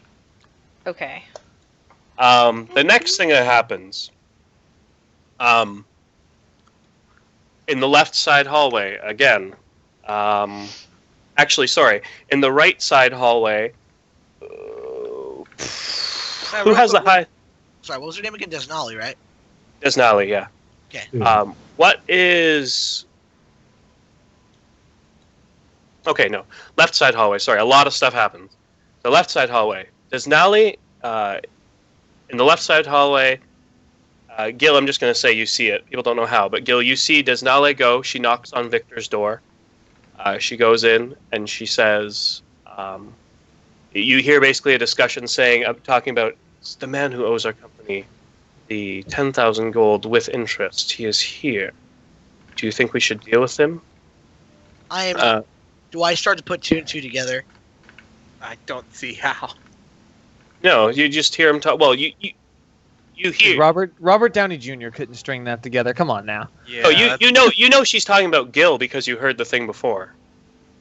You heard her talking. Sorry, you heard her talking to Ian, and now you hear her talking to Victor, and you know it's the same thing. She's kind of like, Victor, we need to deal with this matter. Either we send him a message and kill him, or we try and get the money from him before we leave. And Victor's kind of like, yes, we'll deal with it in the morning. I'm not too worried about this mess, but we will deal with it. Denali. I promise. She goes, you're always too soft on them. And she kind of shakes her head and she kind of shakes her head and is like, I mean, you don't see her shake her head and you're like, okay. She's kind of just like, fine. And she leaves and she goes through her door. And as she opens her door to go through, Ian, you do that. You go into the tiefling? Ian? No, here, let me tell you. Okay. Okay. Next thing, on the right side of the room. Does anybody have a passive perception of 15 or higher? No, I have 14. 14? I have 16. Okay. Okay, so Nil, you hear a door open in a room beside you. And Wait, you hear... I'm sorry. Wasn't Nil on the other side? I'm on the left side. Oh, you're on the left side. I'm on Sorry, the left anybody side. on the right? Sorry, on the right side. Anybody with 15? Sorry. No. No. Okay, never mind. You guys don't hear anything. On the left side, you guys put all your perceptive people. No, I'm perceptive. I'm just not that perceptive. Okay, I will get back to you, Nil. I swear. There's just a lot of stuff going on. No, I feel it. Oh my gosh, so much. Okay, so she goes down the hallway. No, you guys don't hear that happen. So more time. So nothing. You guys, nobody notices anything happening.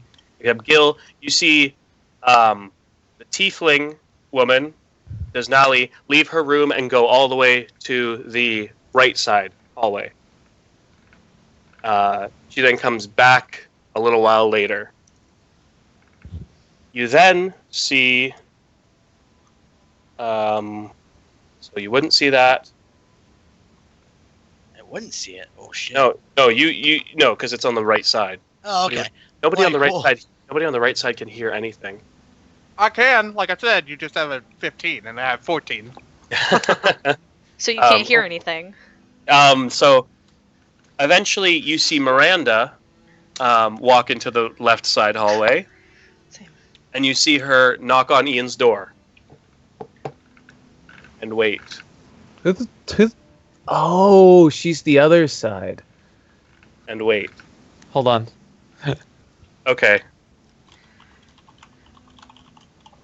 I'm holding.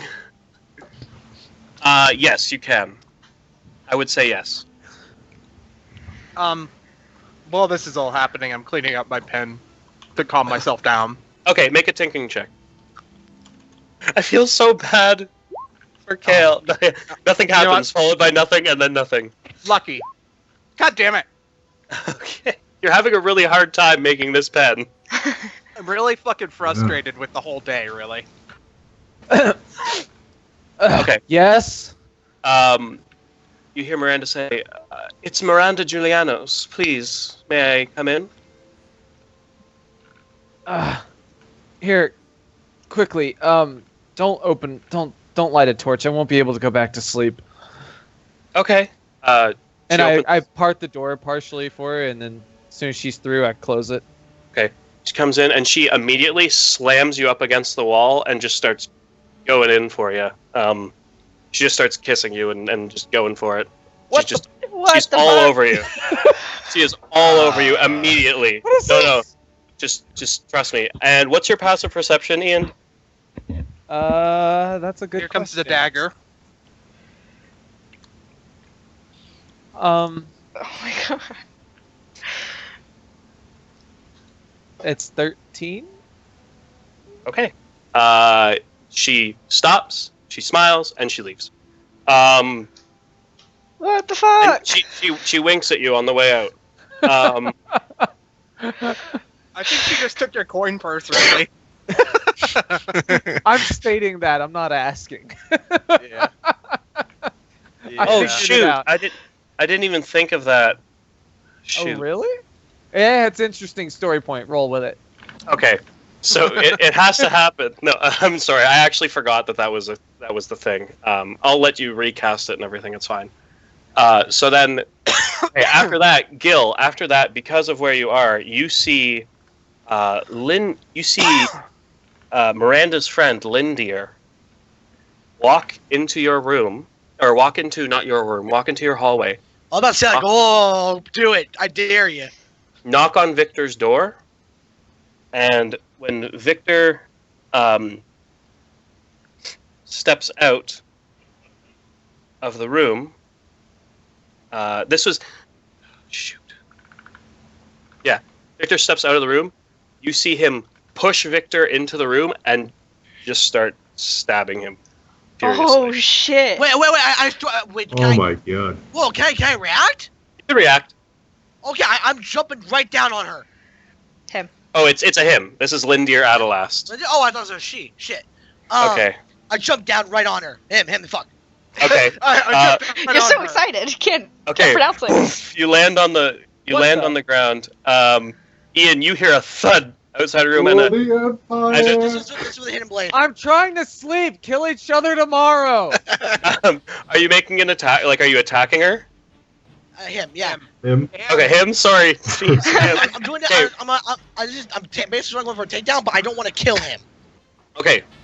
Roll to attack with advantage, Would I and it's hear? instinct Would crit. Nil hear all this? Oh yeah. Shouted. The whole hallway. Just gonna- heard me. Open the door. And... What is Alright, so- going on? They're So killing that's each 7 other. plus 4. Go to bed. Return Vitae. Okay, so, okay, you smack him upside the, like, you're not trying to kill him, right? Yeah, no, non-lethal. He lets out and he falls to the ground, and he turns around, and he's like, dang it, how did I miss you? 43? 43 damage. Why is it 43? 32? Is it 39? 41. Oh, he 41. jumped No, up. 39. Got No, surprised. 39. 39. Yeah, it's 39. No, because it's crit, remember? Oh, So right. Oh yeah, because the crit. Yeah, you're right. Okay, so let's and he turns around. He's not dead yet, but you see there's blood just pouring all over the ground as he's probably going to be knocked out in a couple rounds just from that. He turns to you, he's like, "Dang it, everything's going wrong," and he he's going to try to kill you. Nil kind of runs in behind him and sees Victor on the ground. How does he look? Victor looks like he's bleeding out. Okay, she's gonna go to him and cast Cure Wounds on him. Okay, good. I'm going to accidentally bump into Nil. Ian, Are you going to stop her? Yeah, knock her over. Holy you didn't. But You haven't come out of the you room don't- yet. You don't see him. Make a stealth check, Ian. Do I really even have to? You do, because of Gil's. Alright, let me, Would I make a perception, or I would argue he needs to make a performance too. No, you don't see him. oh, fuck? You don't see anything. He's invisible. Come on. I think this is hilarious. I'm not very good at this. No, But- you I run have out. advantage. I have advantage. You do have advantage. And Neil, you said your passive perception is 16. 16. No, Gil, you hear footsteps running across the hallway, but you don't see anything. But you I yell at Nell. Nell, to your side! Shoot an arrow, anything! and poof, he bumps into you, Nil. So you can't cast Cure Wounds, but I'll let you have an action as a reaction if you want. Yes, You can try I to would love stab- to. Stab the invisible thing. I would I love start to yelling- stab I the start yelling- invisible I start- thing. I start yelling, guards! Somebody, anybody! Okay, make an attack roll with disadvantage. I want to see what Steve just linked me. 16. Ian, what is your Ian? What's your armor class? Okay, you go to stab and you feel like the weave is manipulated around your hand and you just miss and you just What you just the hit nothing. hell is going on? Hit nothing. Oh my goodness. This is the dumbest. I I- just like I can't You wait. don't get to cast. You don't get to cast Cure Wounds on him.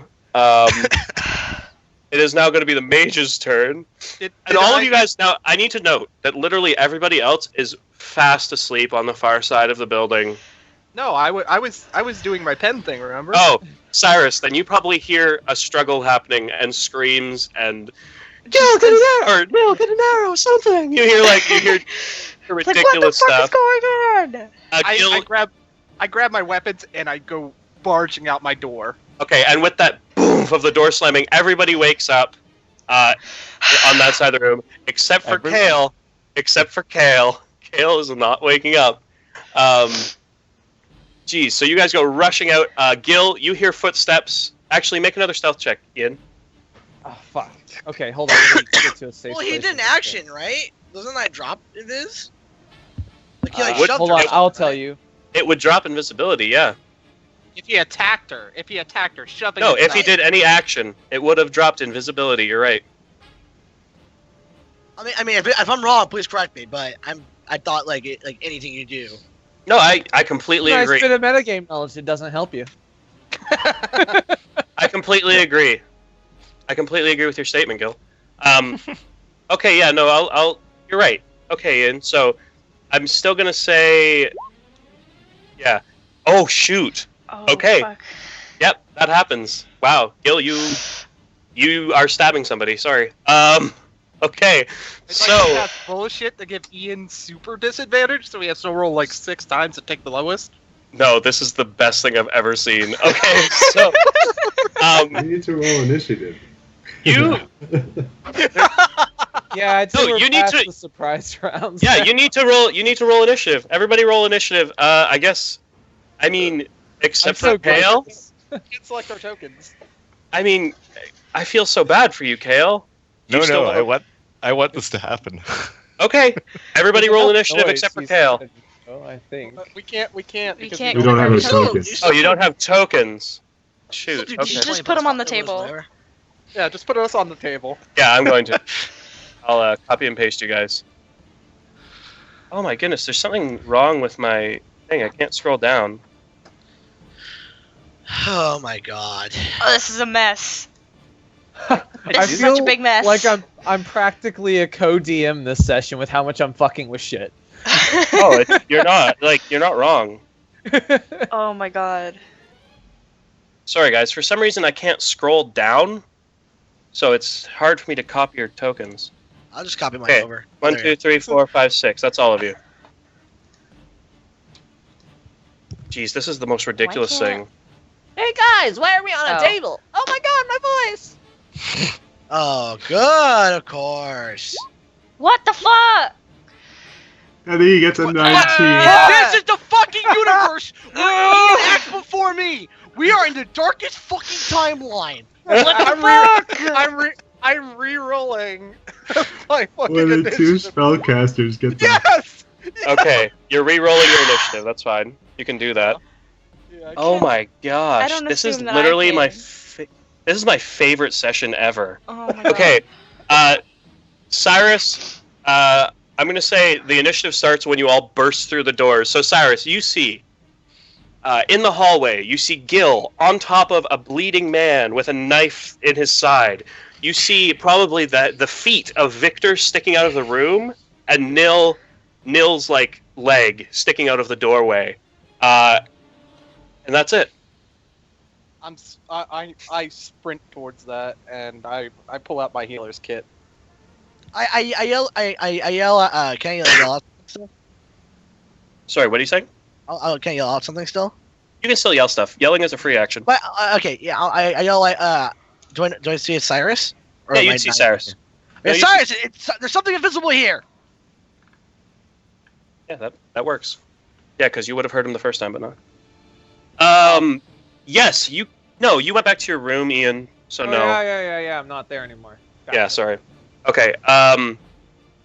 Okay, so you go over. You can use your healer's kit if you want. It gives you Yeah, advantage to stabilize, right? Yes, it does. It gives you advantage to stabilize. Make a medicine check. 7. Oh my fuck. I think you're more lucky. You're trying to. I do have one more lucky, but I don't know if it's worth it. Jeez, I've been like bouncing in my chair so much it just broke. This is hilarious. Okay. Yeah, lucky. 15. Okay, you stabilize him. He seems to stop bleeding. His eyes kind of flutter open as he is coming to consciousness. All right, Ian. All right. Hold on. I'm holding. This is literally my favorite thing of all time. I think the best. I honestly. You deactivate. Yep. Okay. All right.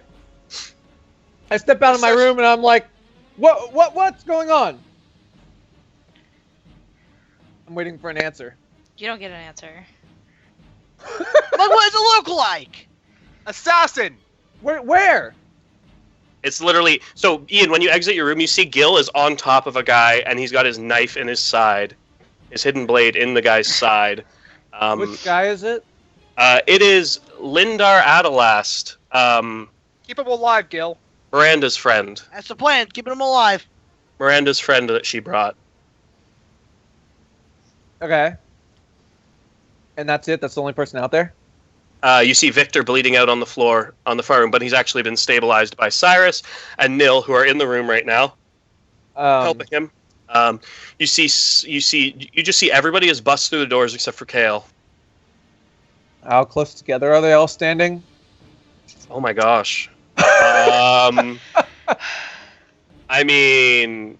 Oh, the healer kit, I can expend a charge to not need to roll the medicine check. Okay, so you still have your lucky thing. You stabilize somebody. How's that? Yeah. Okay, I mean, everybody's really close together except for probably Amir, who's at the edge of the room. That healer kit came in handy. Yeah, Amir's at the edge of the room. Everybody else is right there. Like, He's trying to in a decide clump. how the fuck us over more. Oh my god. I just... Ian, what are you doing? This is almost stressful.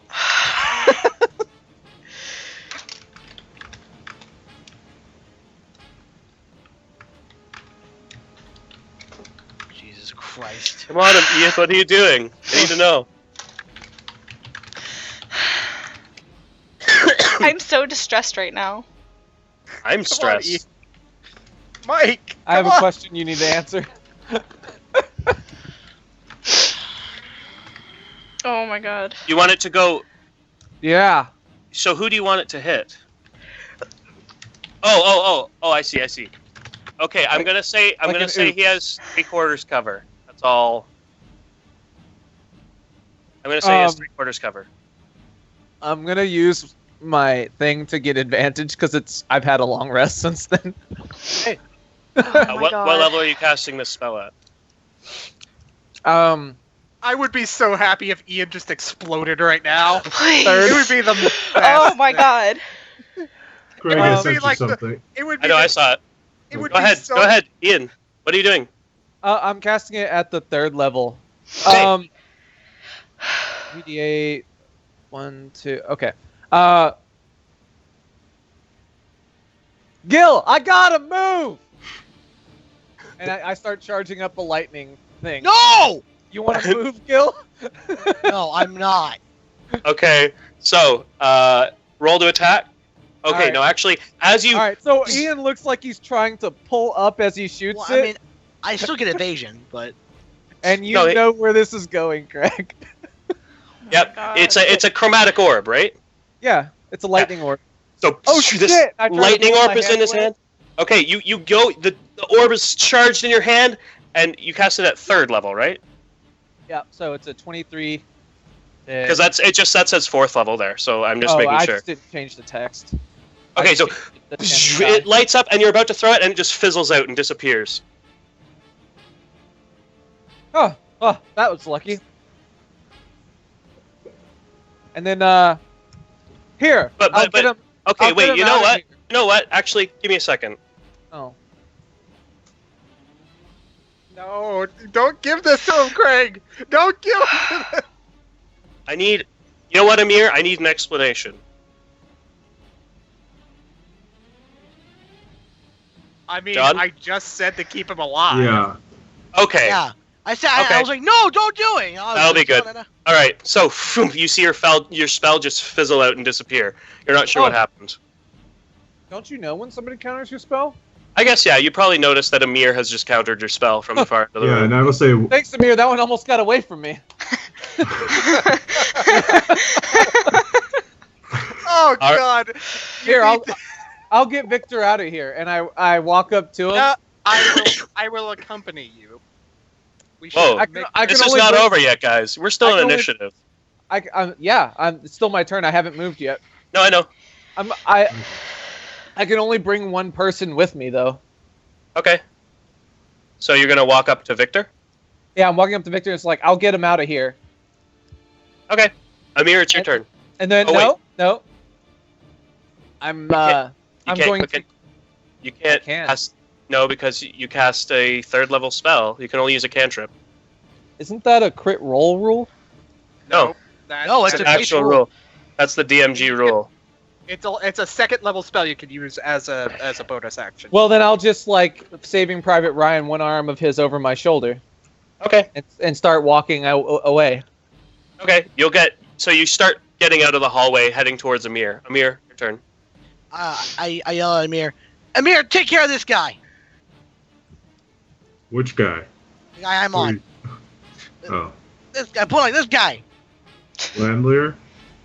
Lindier? Yeah, Lindier. Okay. Alive if possible. This is a mess. I love it all. And you guys haven't even noticed the biggest mess yet. Nil, can you heal him, please? If you can make it. It's not her turn. I'm aware. I'm saying this is Yeah. Oh, wait, is this guy like prone? Like this guy's prone, right? Yeah, he's prone. Okay. Yeah, I'm just gonna...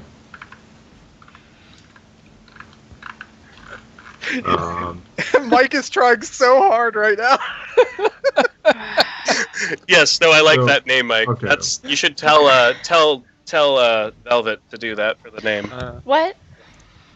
The name of the episode. So I see... Oh, okay. It's plausible deniability. I see,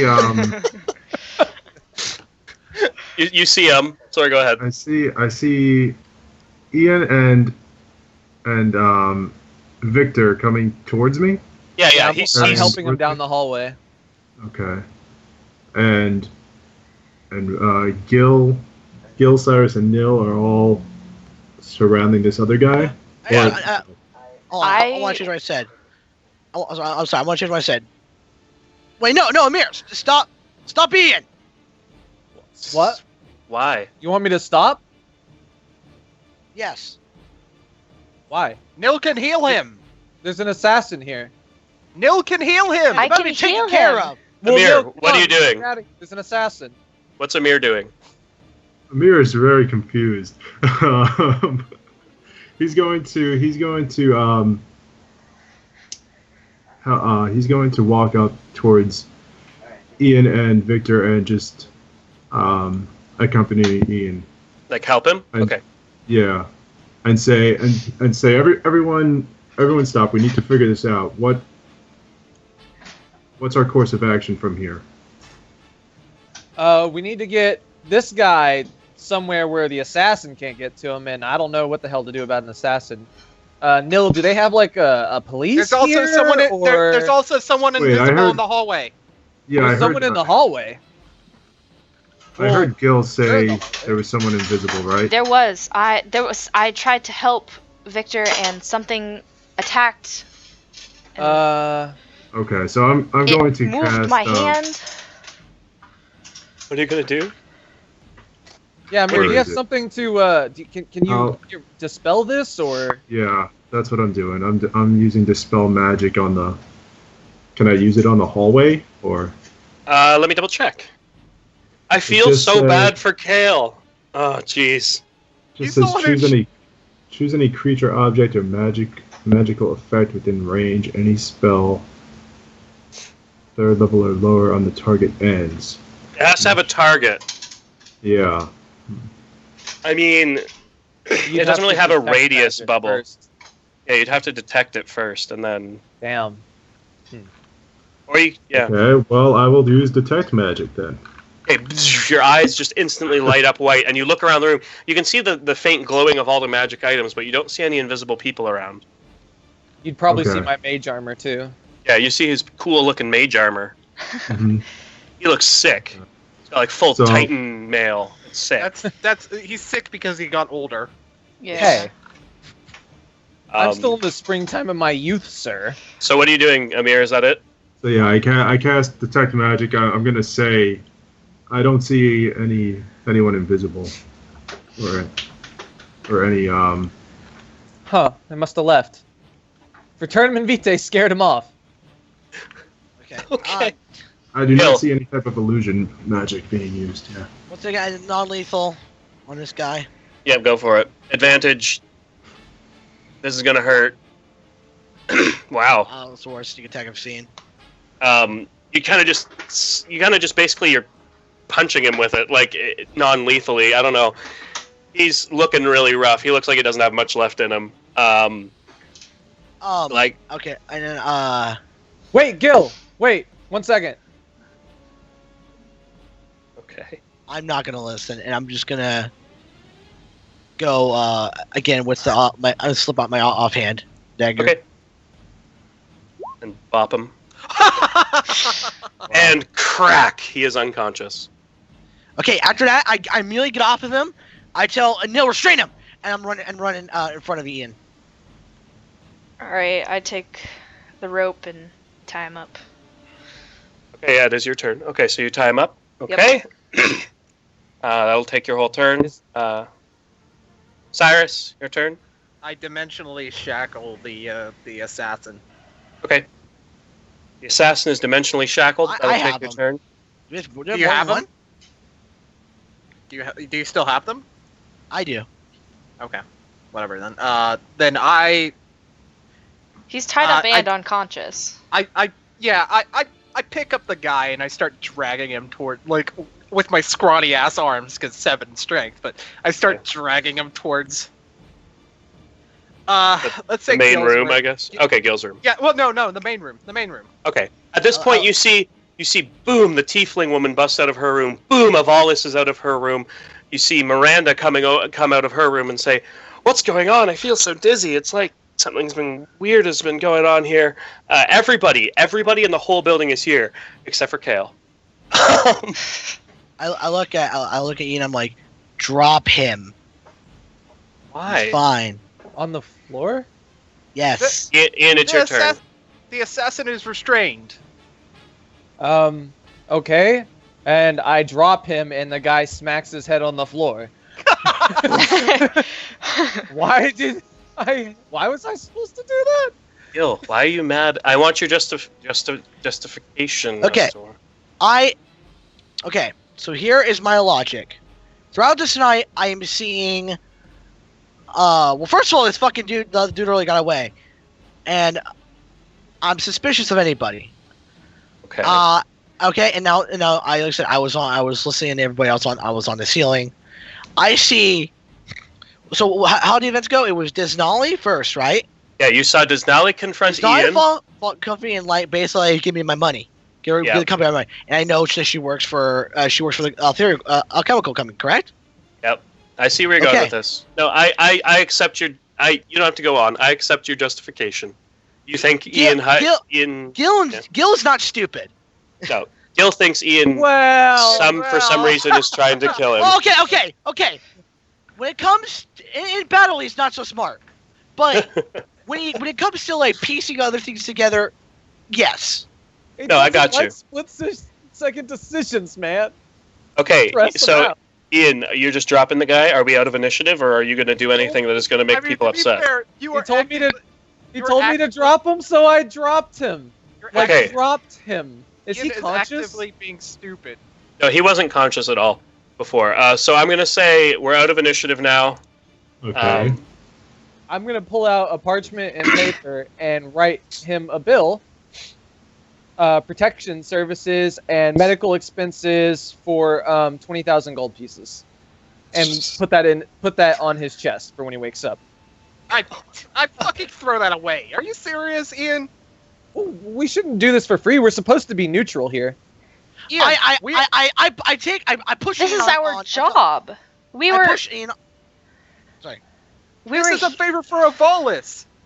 And when I was yelling, I push Ian against the wall, and I'm just kind of I got my Get my your arm, hands off me. Shut up! Did you slap him? You hired the pirate. You wanted Victor Gunk so you didn't pay your goddamn fines for whatever goddamn What reason you pirate? owe. What fines? He owes the alchemical company of 10,000 gold plus interest. I look at No, what? I look at the That's tiefling true. woman What does as that have to says do this. with pirates? You wanted him gone so that you wouldn't have to pay your goddamn debt. I don't know about this guy over here. I don't know what the fuck's going on with him. But the pirate. That's some What- ridiculous logic, Gil. I Because look at the my I look debt at is with their corporation. Killing one guy isn't going to erase my debt. Ah, exactly. You'll get rid of suspicion for now. They'll eventually come for you. But Gil, see, I know you don't know how this works because you're a street urchin, but you see, I we punch keep him. records You know, he of said that. things. when he said that, I punch Gil, him. Okay. Roll to attack. He's I pinned. Oh, yeah. I use the strength check, I guess. Just make a strength check. Whatever. I kind of thought up my logic there. you have to hit a 21. Whatever. Punch the wall for intimidation. So Punch the wall for intimidation. you just hit the wall really Ah. hard. Okay. Ow, that Um, really hurt. Yeah, Ow. you, So we write things Ever down since- on hold paper, on. and then we keep records. And you know what? Yeah, that's a great idea. Except the fact that you've been changing your appearance this entire goddamn time we've seen you. You change your hair, Okay. you change your clothes. You're hiding from something. And you As know what? opposed to dressing the same way every day like you do. I look at the tiefling woman. Is this true? Does he owe your company? Do you know? Ethan's like, yes, he owes my company over $10,000. That's dollars. What are dollars? You're a greedy son of a Gold. bitch. Ian, you have so much money. Why is this a problem? Because he's you greedy. see, He doesn't want to pay this one, shit. because I don't rightfully owe them anything, and two, because they can apply whatever interest they feel like. It's an extortion scheme. The Can I- shackles, Gil. The shackles. I'm putting the You- shackles on him. The dimensional No, you shackles. don't. I'm gonna resist the shit out of that. Okay, opposing sleight of hand checks. Why is that sleight of hand? Hold on. He just Oh, fuck had me. an action. It's my action. We're not initiative anymore. This is Yeah, like it's- opposed stuff. All right, I'm gonna use my thing to gain advantage. Yes, you can, Velvet. Go for it. Okay, yeah, go ahead. No, you used it already on your ball. Oh yeah, that's right. I The shot it. hell? What is it with me and my fuck. rolls? Oh, that's not me. Oh wait, that's So me. Ian, Never mind. as he's going to slam the shackles on you, you just pull back out of the way, no problem. And you guys hear this voice louder than anything you've heard all Wait, night. so- Just yell out. You get away. You don't get shackled. All right, it was Gillen. Who else was accosting me? I was accosting you Cyrus. because you have so much money. You hear a voice louder than anything scream, "Enough!" And a Volus, it's just a Volus's voice ringing out, and she says, "I don't know what is going on here, but this will not happen on the neutral ground of the Chamber of Unity. I want all of you in Fraternum Vitae to leave right now." Yes, I'm sorry for the trouble we caused. Yes, I'm sure you are. And you see her cast, you see all of a sudden this large purple spectral hand fills up the entire hallway and just starts pushing you all out of the room. Kale. Yeah, she's like, somebody go get Kale. I'll go get Get him Kale. out of Okay. She's like physically pushing you out with Bigby's hand. You are all being shoved out of the room, out of the building. You go and see Kale. Kale is unconscious. What the fuck is going on? Kale is unconscious, and no matter how hard you shake him, he will not wake up. If I used Cure Wounds on him, would that bring him to consciousness, or? You can try. What kind of fucking kinky shit are you into, Kale? You can What try. did you do, Gil? No, you guys are all getting shoved out. Nobody's there except for Nil. Okay, I'm gonna try that. Okay, you can roll it. I need to double check something. God, this That's is just a D8, right? Yeah, D8 plus your wisdom modifier. Okay, D8. This is simultaneously the 5 dumbest and the best plus fucking session ever. 3, 8. Where are those 290? I need to see exactly what Kale rolled to see if it worked.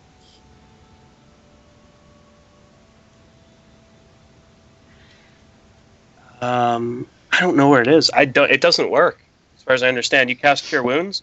He is unconscious. Geez, Steve, you don't want to play a certain character, just say it. No. He's not dead. He's breathing, and he's not dying. He's just unconscious. Steve also went.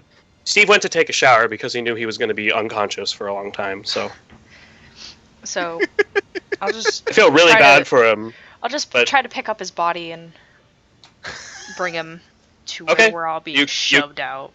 Yeah, you guys carry Kale out. You're all dumped outside. Avalis looks over all of you.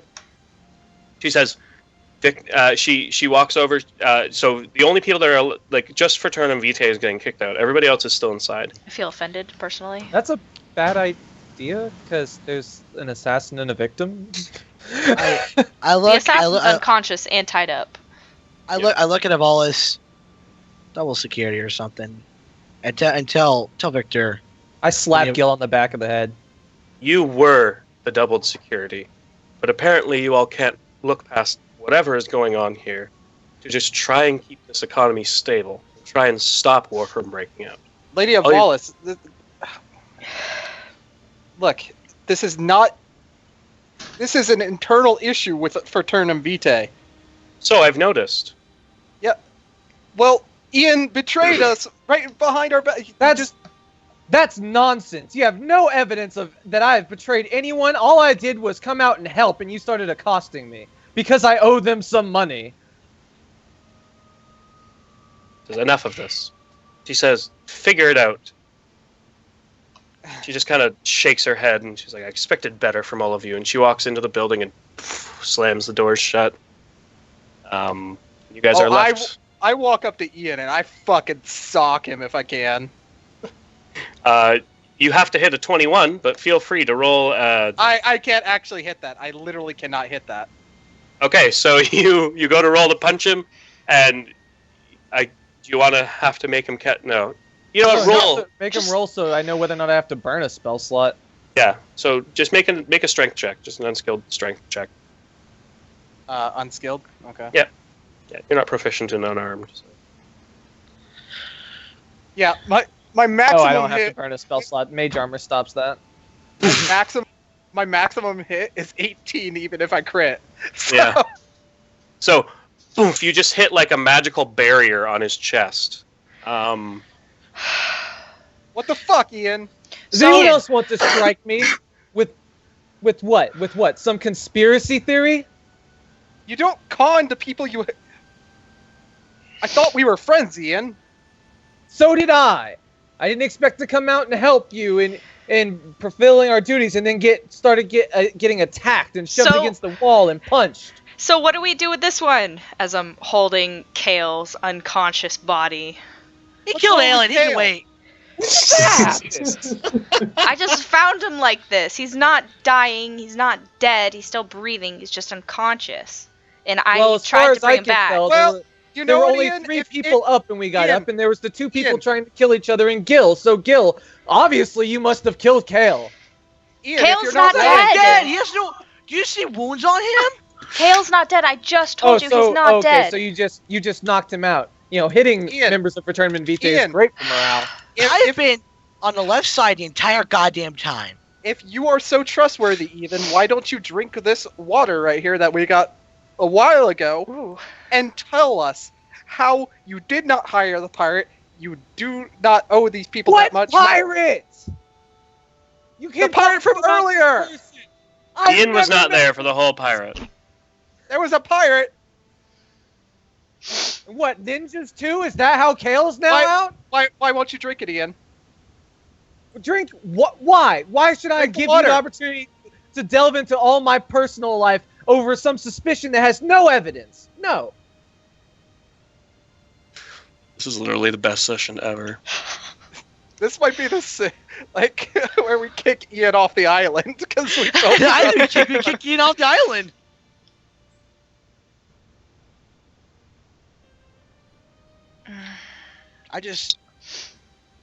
It'll just be a campaign where Ian tries to get revenge on us for this. I think we made the BVEG. I've had it Craig, with all- I'm gonna message you something. Okay.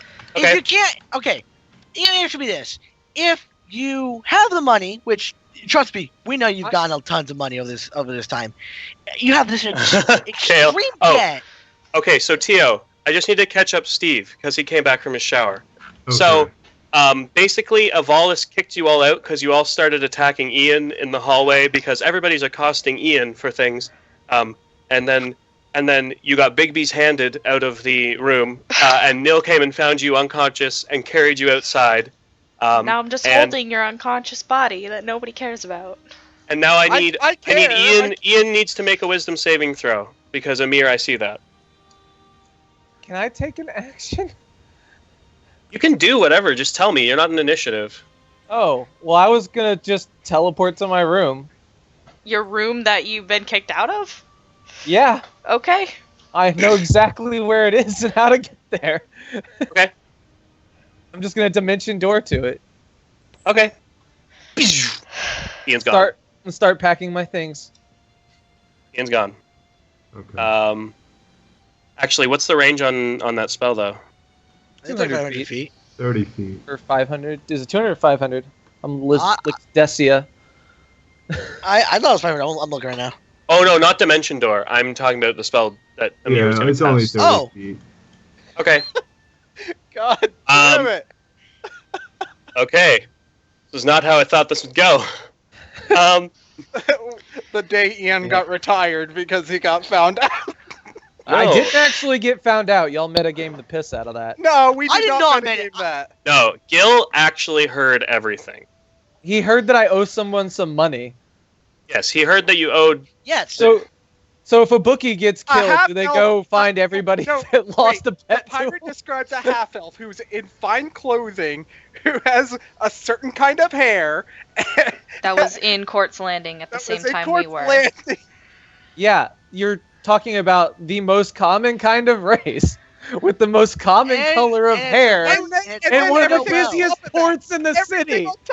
Everything on top of that. You cannot say he's metagaming with that when it's everything on top. When of you that. have the one guy who the pirate was supposedly trying to kill, when you have one guy that was there with a dagger in his side on the floor pinned. Not only that, you spent the whole whole first session. Yeah, that guy. Yeah, no, that guy. If you were the police, who would you be arresting? The guy that had a dagger inside? No, you're or the guy, or the Okay, guy, or the my 6 island. tall black guy. Nil, you would know. You don't know much, Nil. You know that just there's a bounty on him if he's in Lien's. So even traveling this far wouldn't really. He wouldn't really have much of an impact. Basically, it's like a 2,000 gold bounty. Okay. That's about it. Okay. No, I can't explain that guy. I don't know what to deal with him. Right. So Gil, your first instinct is to accuse me when you have a guy pinned on the floor stabbing the person that this so-called pirate tried to kill. Here's a different part. That guy, like I said, that was just defending Victor. No, I'm a little bit with Ian on this one. Yeah. I mean, you want to be with him though. That's not fair. You're no. Listen. I'm going to tell you exactly what everybody knows. Okay, this is what you guys know. The pirate was hired by a half-elven man with black hair in Court's Landing and green eyes in Court's Landing. With attitude that he knows what he wants and he's gonna get it. Knows what he wants. He said he's going to get it. He was talking. I mean, it was. I have to bring up another point. Okay, you can in a minute. That the time that I changed to, sorry, it's about the appearance. Okay, go ahead. You remember when I changed to this appearance? It was when we were going to Lien's. Yeah, it's true. I made myself look like the most common kind of half-elf. Are you? Is that a point against you or for you? For me. For you? Yeah, I intentionally chose that look because it's the most common look. Yeah, it's like a really common. It's a really common thing. Like it's not special. So I thought that is kind of like a point. Like, yeah, he doesn't look anything special. An unimpressive. Okay. Just wait. I'm just telling you all. So. No, I understand.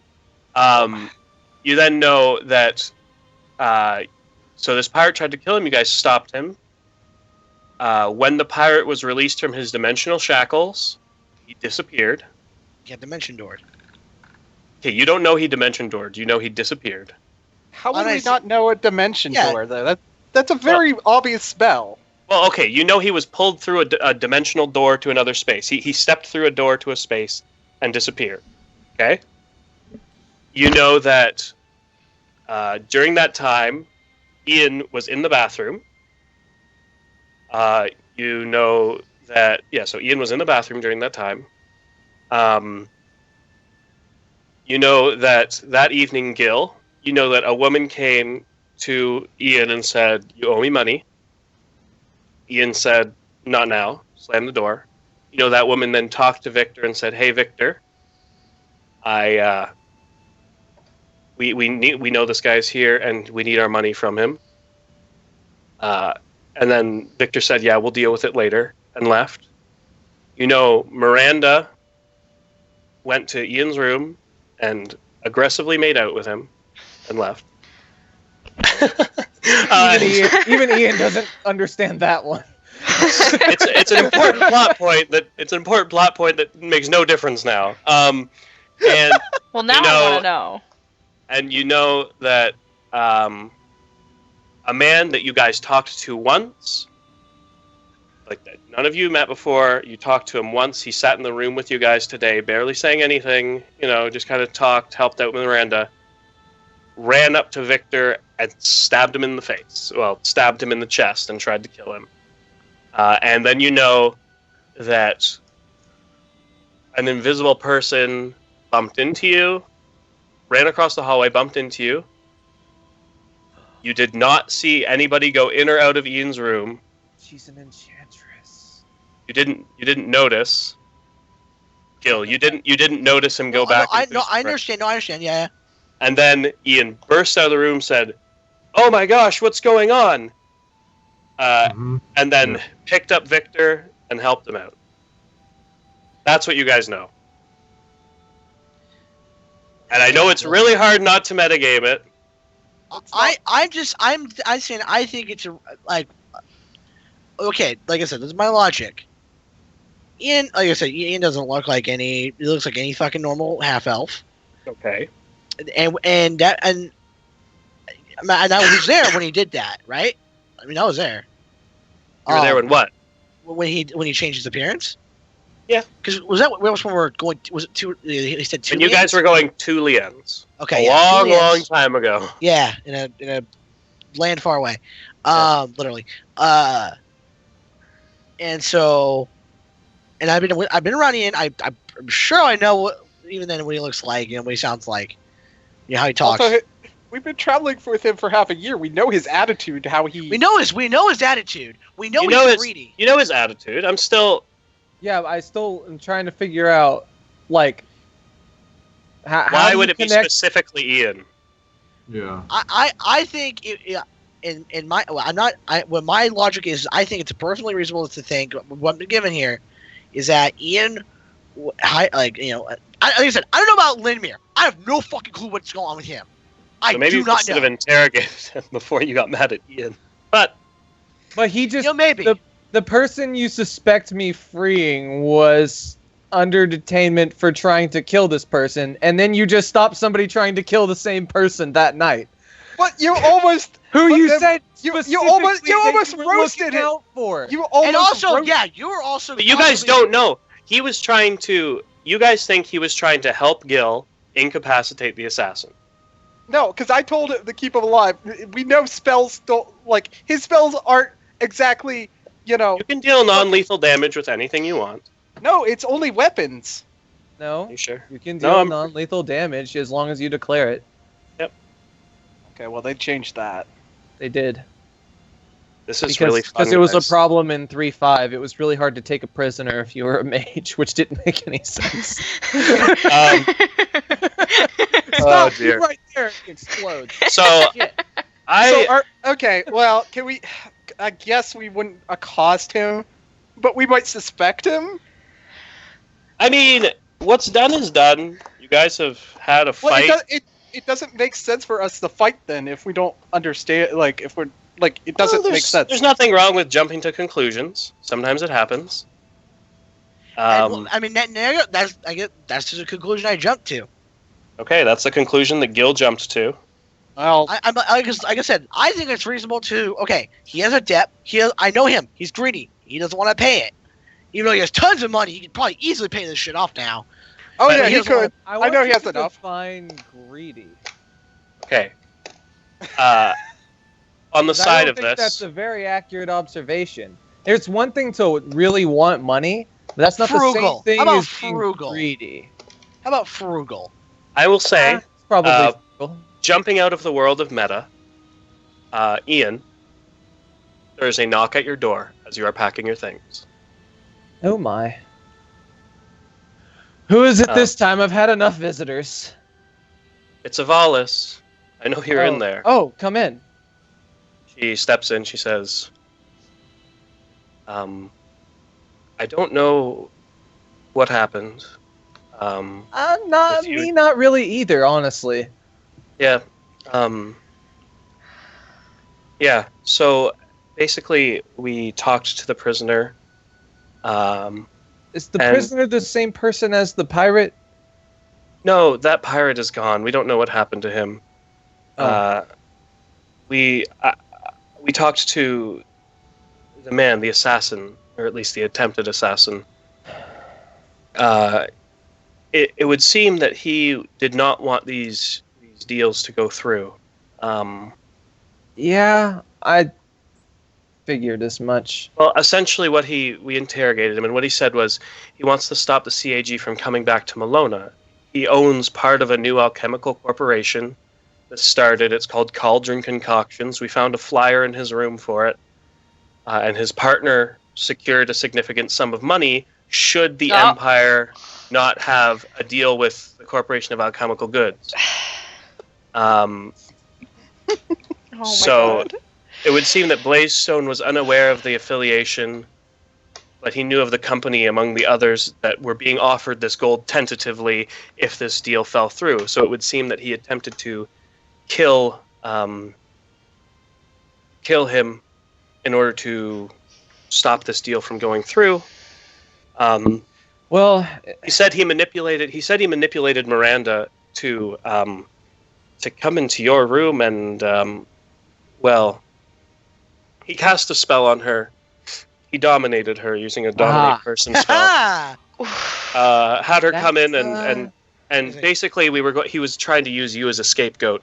As you can see, and she looks onto the floor of your room and you see a dagger that wasn't there before. She planted that dagger here, and he then modified her memory so she would remember nothing. that makes a lot more sense now. Yes, That was, I didn't quite know how to react to that.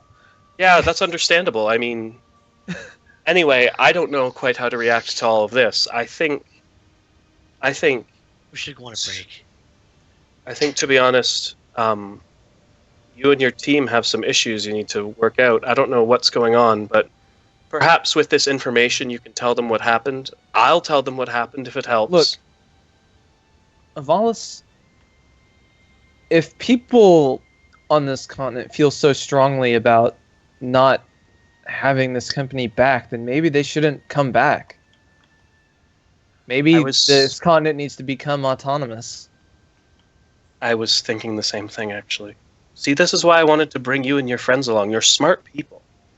You know what's good. Yeah, some of us. Middle finger. We're not there. We're not there. I know. I just. At a game. I hope that you you and your friends can work this through. Nah, man. It ain't happening. Just listen.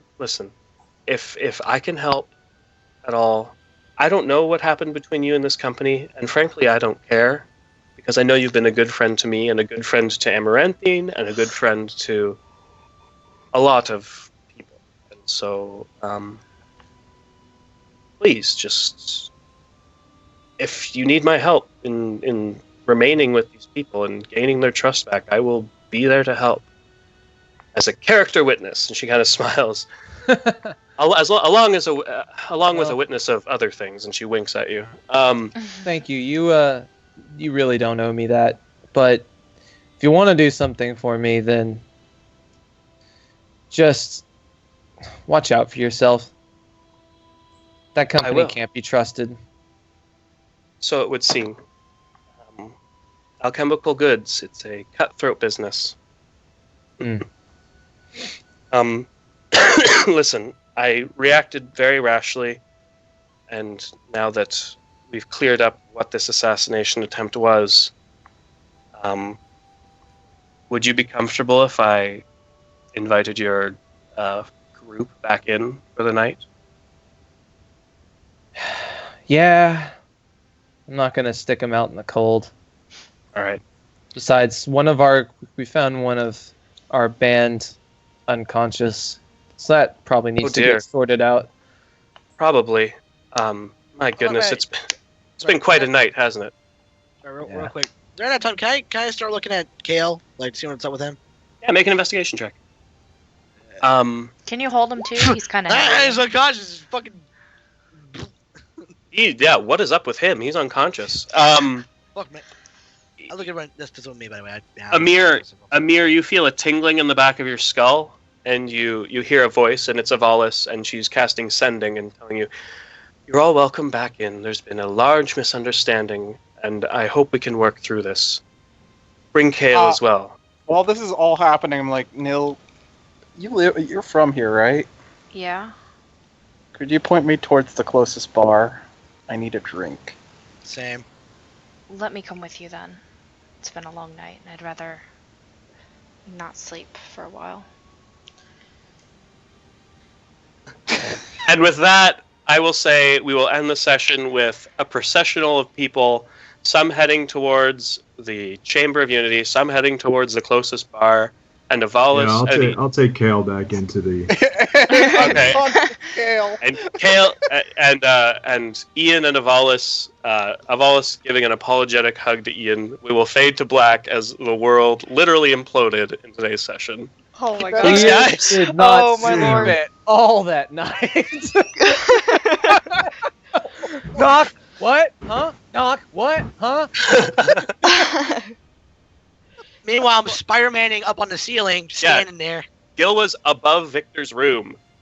Because the ceilings are so high, he was hidden in a corner above Victor's room, listening to everything and watching the whole scene. Oh my goodness, that was. I mean, I'll step by my decision though. I think it's reasonable for me to come to the conclusion of what I did. Hey, look, man. Jet fuel can't melt steel beams. That has nothing to do with this shit. Yeah, but how much you're so fucking inflated with goddamn helium? Oh you man, don't take off. That was literally the funniest thing. Like, you should have seen just all the whispers that I had, just boop, boop, boop, boop, boop, like 5 in a row. There was like, some greater invisibilities going down, and there was like dimension doors, and there was like a river, and there was like people being stabbed, and there was sneaking. It was just the best. And then Kale sends me a message, and it says, "When people try to wake me up tomorrow, I don't." I was like, what? Yeah, I legit want to know what the fuck's up with that. Like, it's one thing when the DM makes like dice rolls for shits and giggles and just kind of laughs at the party. When a player is doing it, I'm very scared. I just imagine he's like a super hard sleeper and he's actually just asleep. What a restful night. I feel so bad though, because Steve, when you sent me that, Steve, you were like, "Oh yeah, this happens," and I was like, "What? Are you sure? Do you want to reduce that at all?" And you're just like, "No."